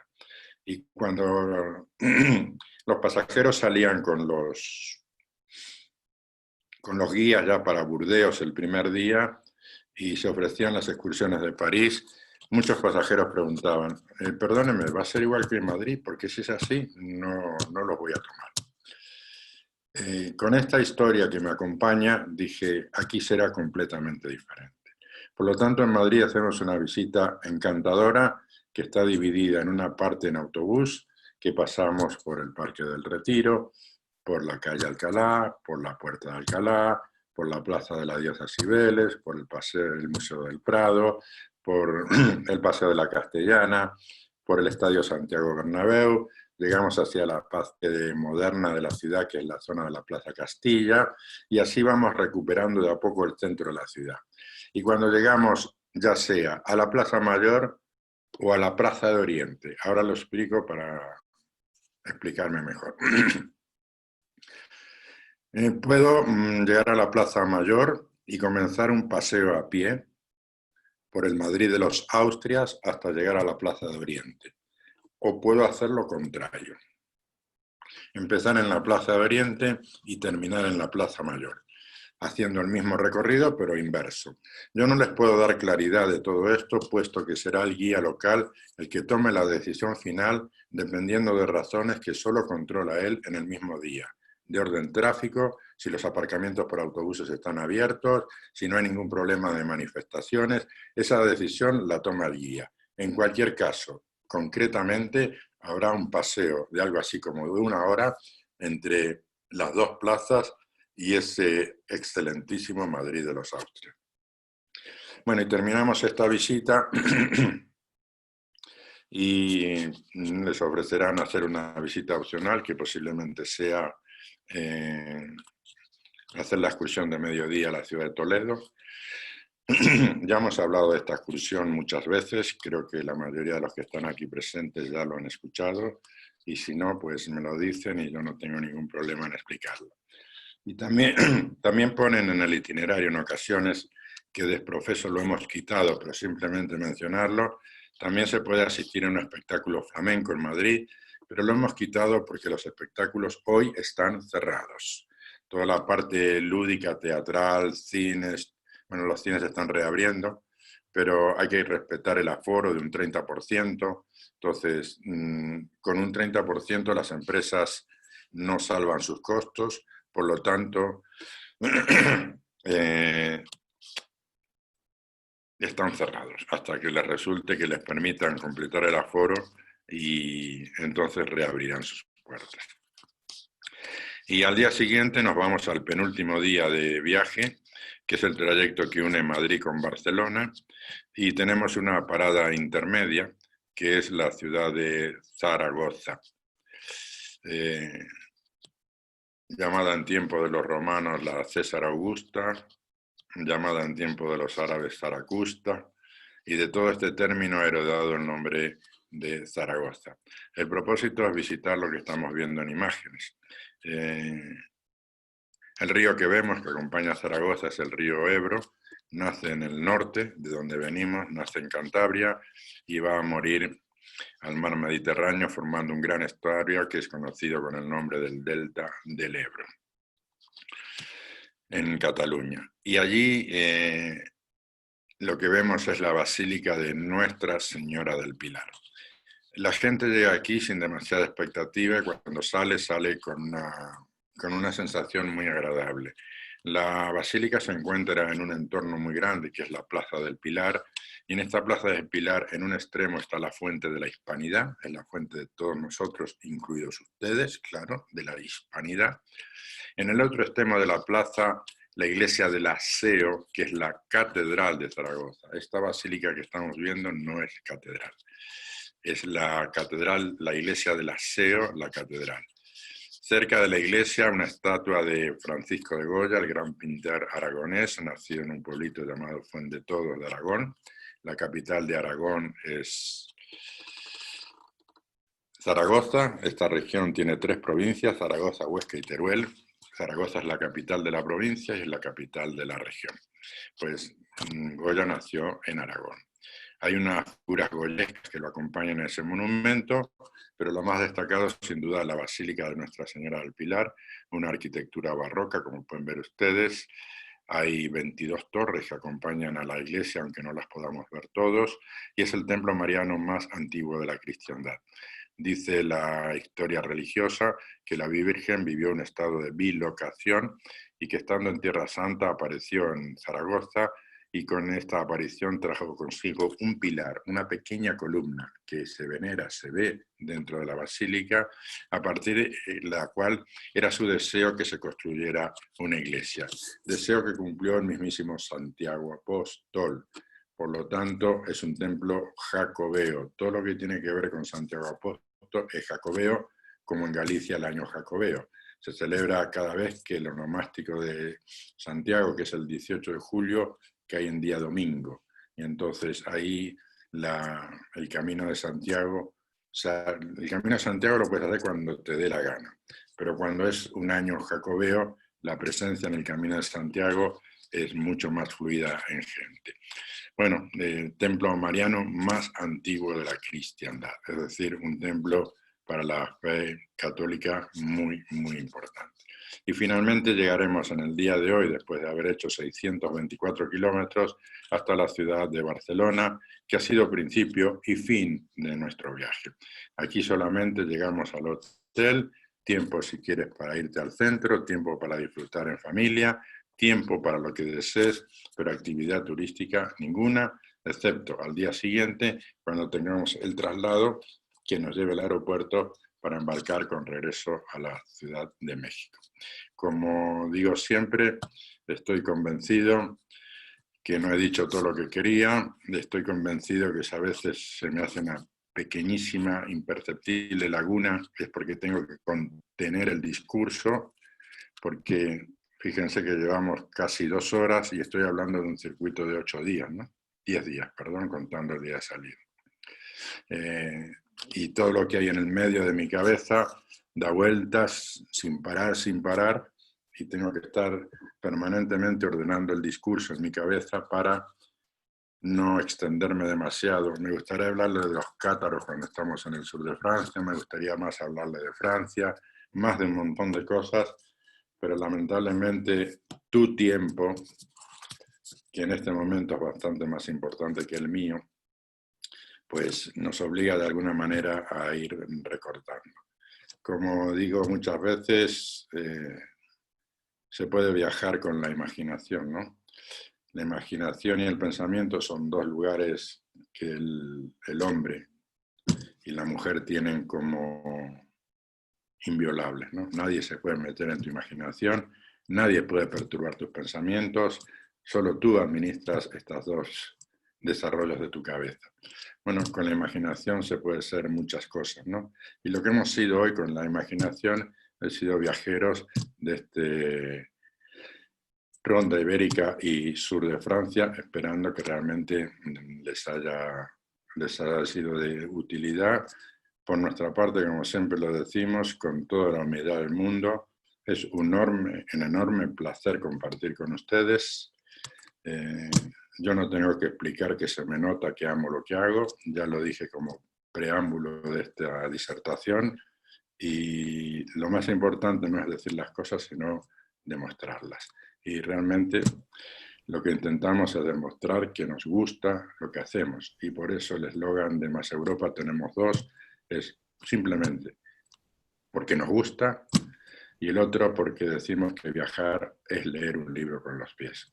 Por eso deseamos que pronto se abran nuevamente las bibliotecas turísticas para que tengamos nuevamente viajeros, para que se puedan subir en esos aviones y para que puedan depositar su confianza en nosotros, como lo hace Megatravel, y para las 2 empresas es una gran satisfacción poder atender a sus pasajeros.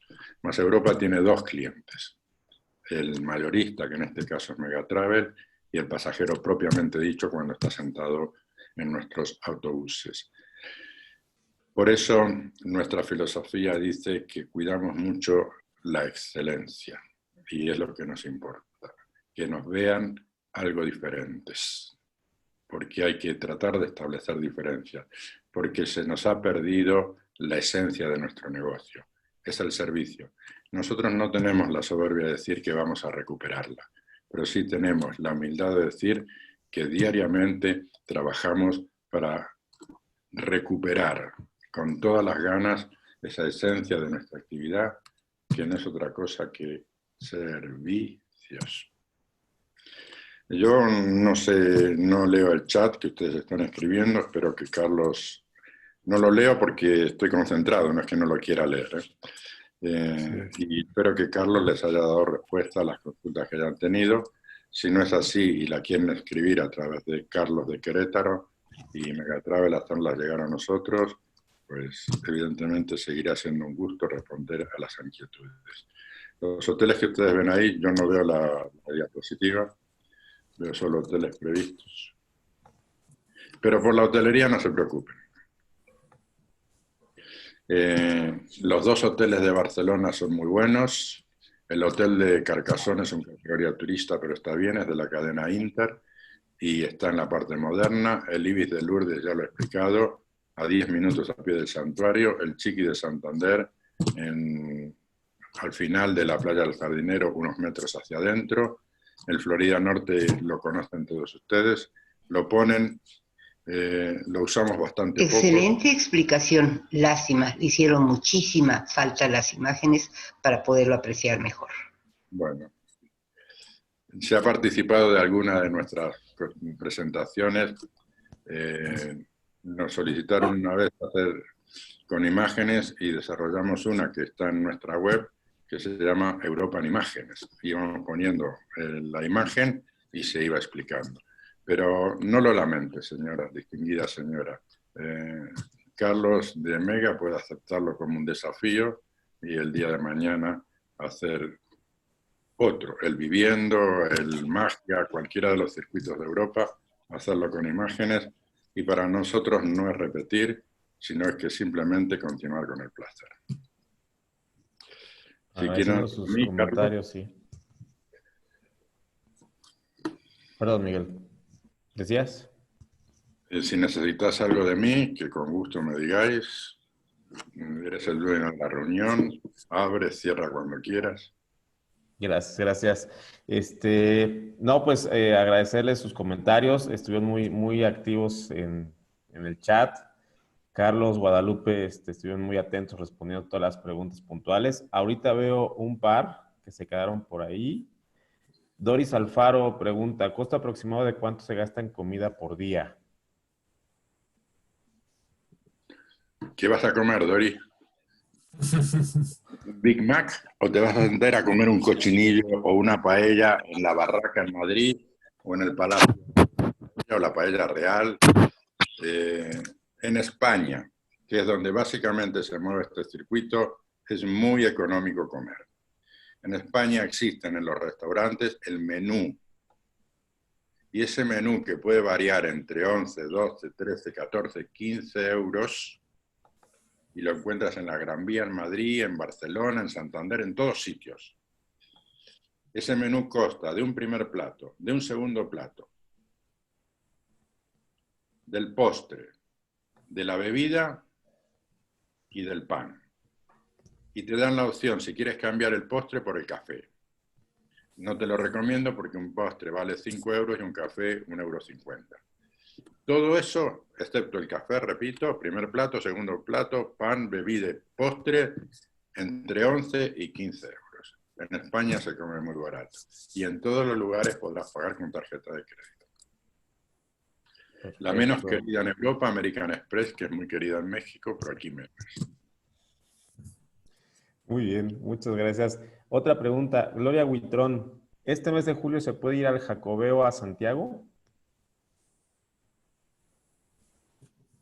Yo no sé si vas a poder volar. Así.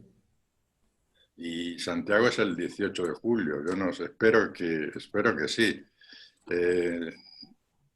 Yo, como digo, no suelo faltar a la verdad. No tengo respuesta a tu pregunta, porque todo esto del COVID-19 nos ha alterado todo, pero el Camino de Santiago cualquier persona lo puede hacer los 365 días del año.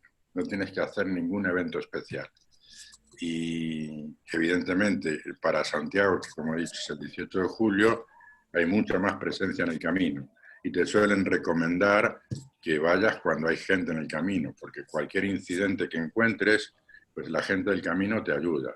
Y si estás solo, si tienes un pequeño accidente, como solamente torcerte una pierna, pues se convierte en un problema bastante serio. A la pregunta puntual, si este julio hay, no tengo respuesta, no lo sé. Pero Carlos lo buscará, Carlos Braña, el de aquí de Madrid, y os contestará. En principio, lo comentaba con Carlos, las fronteras Schengen para los miembros, países de Europa, se abrieron el 21 de junio y se hablaba que dentro de la Unión Europea se estaba estudiando a partir del 1 de junio abrir fronteras a terceros países que no fueran de la Unión Europea.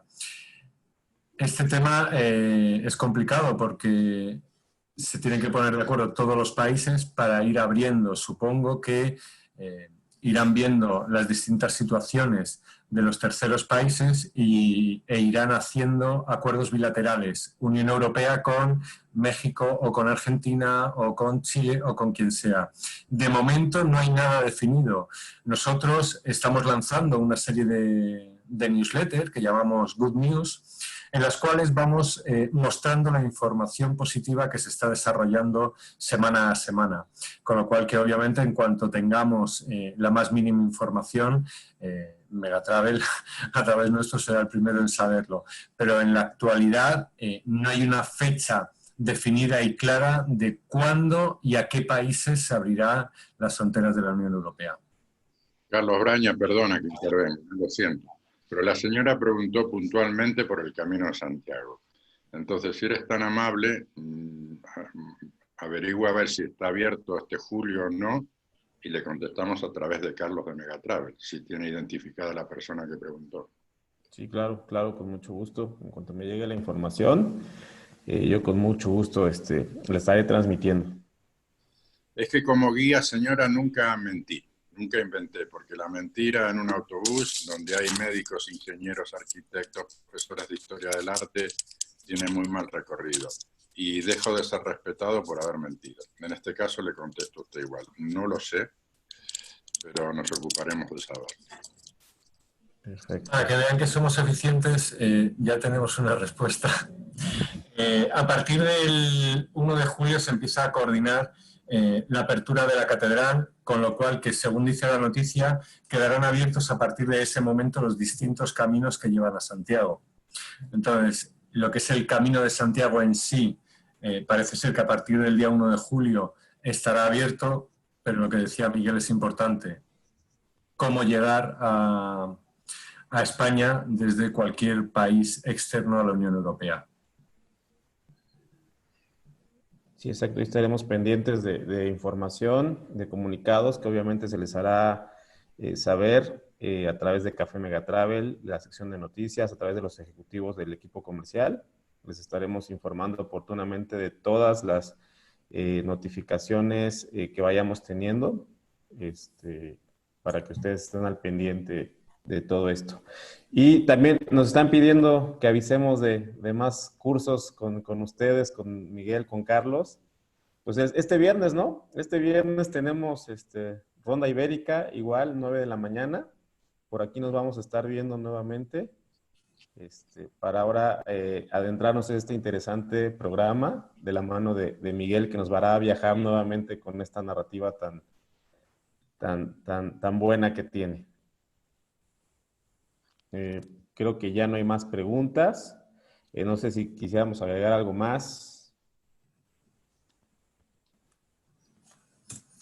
Por mi parte, simplemente, como siempre, agradeceros. Lo he dicho al principio y me gusta siempre cerrarlo así. A Miguel le dejo hablar un rato, como bien sabéis. Yo abro, Miguel habla un ratito y luego yo cierro.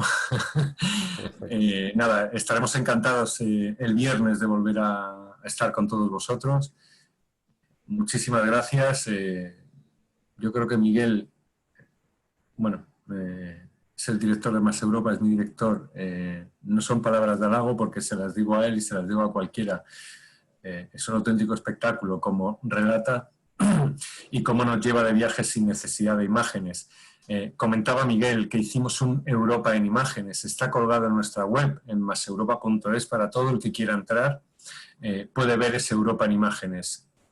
Con lo cual que de la mano de Megatravel estaremos encantados de hacer algo similar con cualquier tipo de itinerario, ya sea con los rondas, ya sea con Mega Europa, con el Grand Tour, con lo que deseéis, hacer un Europa en imágenes y apoyar, como pedían algunos, toda la explicación en esa presentación con imágenes. Así que nada más, muchísimas gracias y por mi lado agradecimiento siempre hacia Mega, porque esta colaboración la verdad es que cada día va más. Guadalupe, que está por ahí, lo sabe bien. Estamos sufriendo en estos momentos por la poca actividad, pero yo estoy seguro que en breve recuperaremos los niveles de antes de la crisis. Así que nada, un beso enorme de mi parte. Claro que sí, así será. Muchísimas gracias. Excelentes profesionales, excelentes personas también. Se transmite esto, lo transmiten con su filosofía, con su forma de pensar, y seguros estamos que vamos a retomar la actividad que veníamos teniendo e incluso más. Les están pidiendo la presentación con mucho gusto. Les puse mi correo electrónico en el chat, querétaro@megatravel.com.mx. Quien la quiera, mándeme un correo, por favor, solicitándomela, y con mucho gusto se las hago llegar. Carlos. ¿Sí?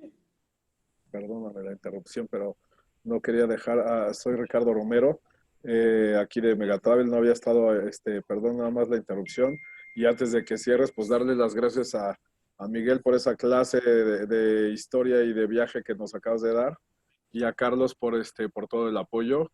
Ya sabe que acá estamos y pues no, pues nada más darle las gracias a ustedes y a todos, que veo aquí más de 100 personas que estuvieron aprendiendo de ustedes.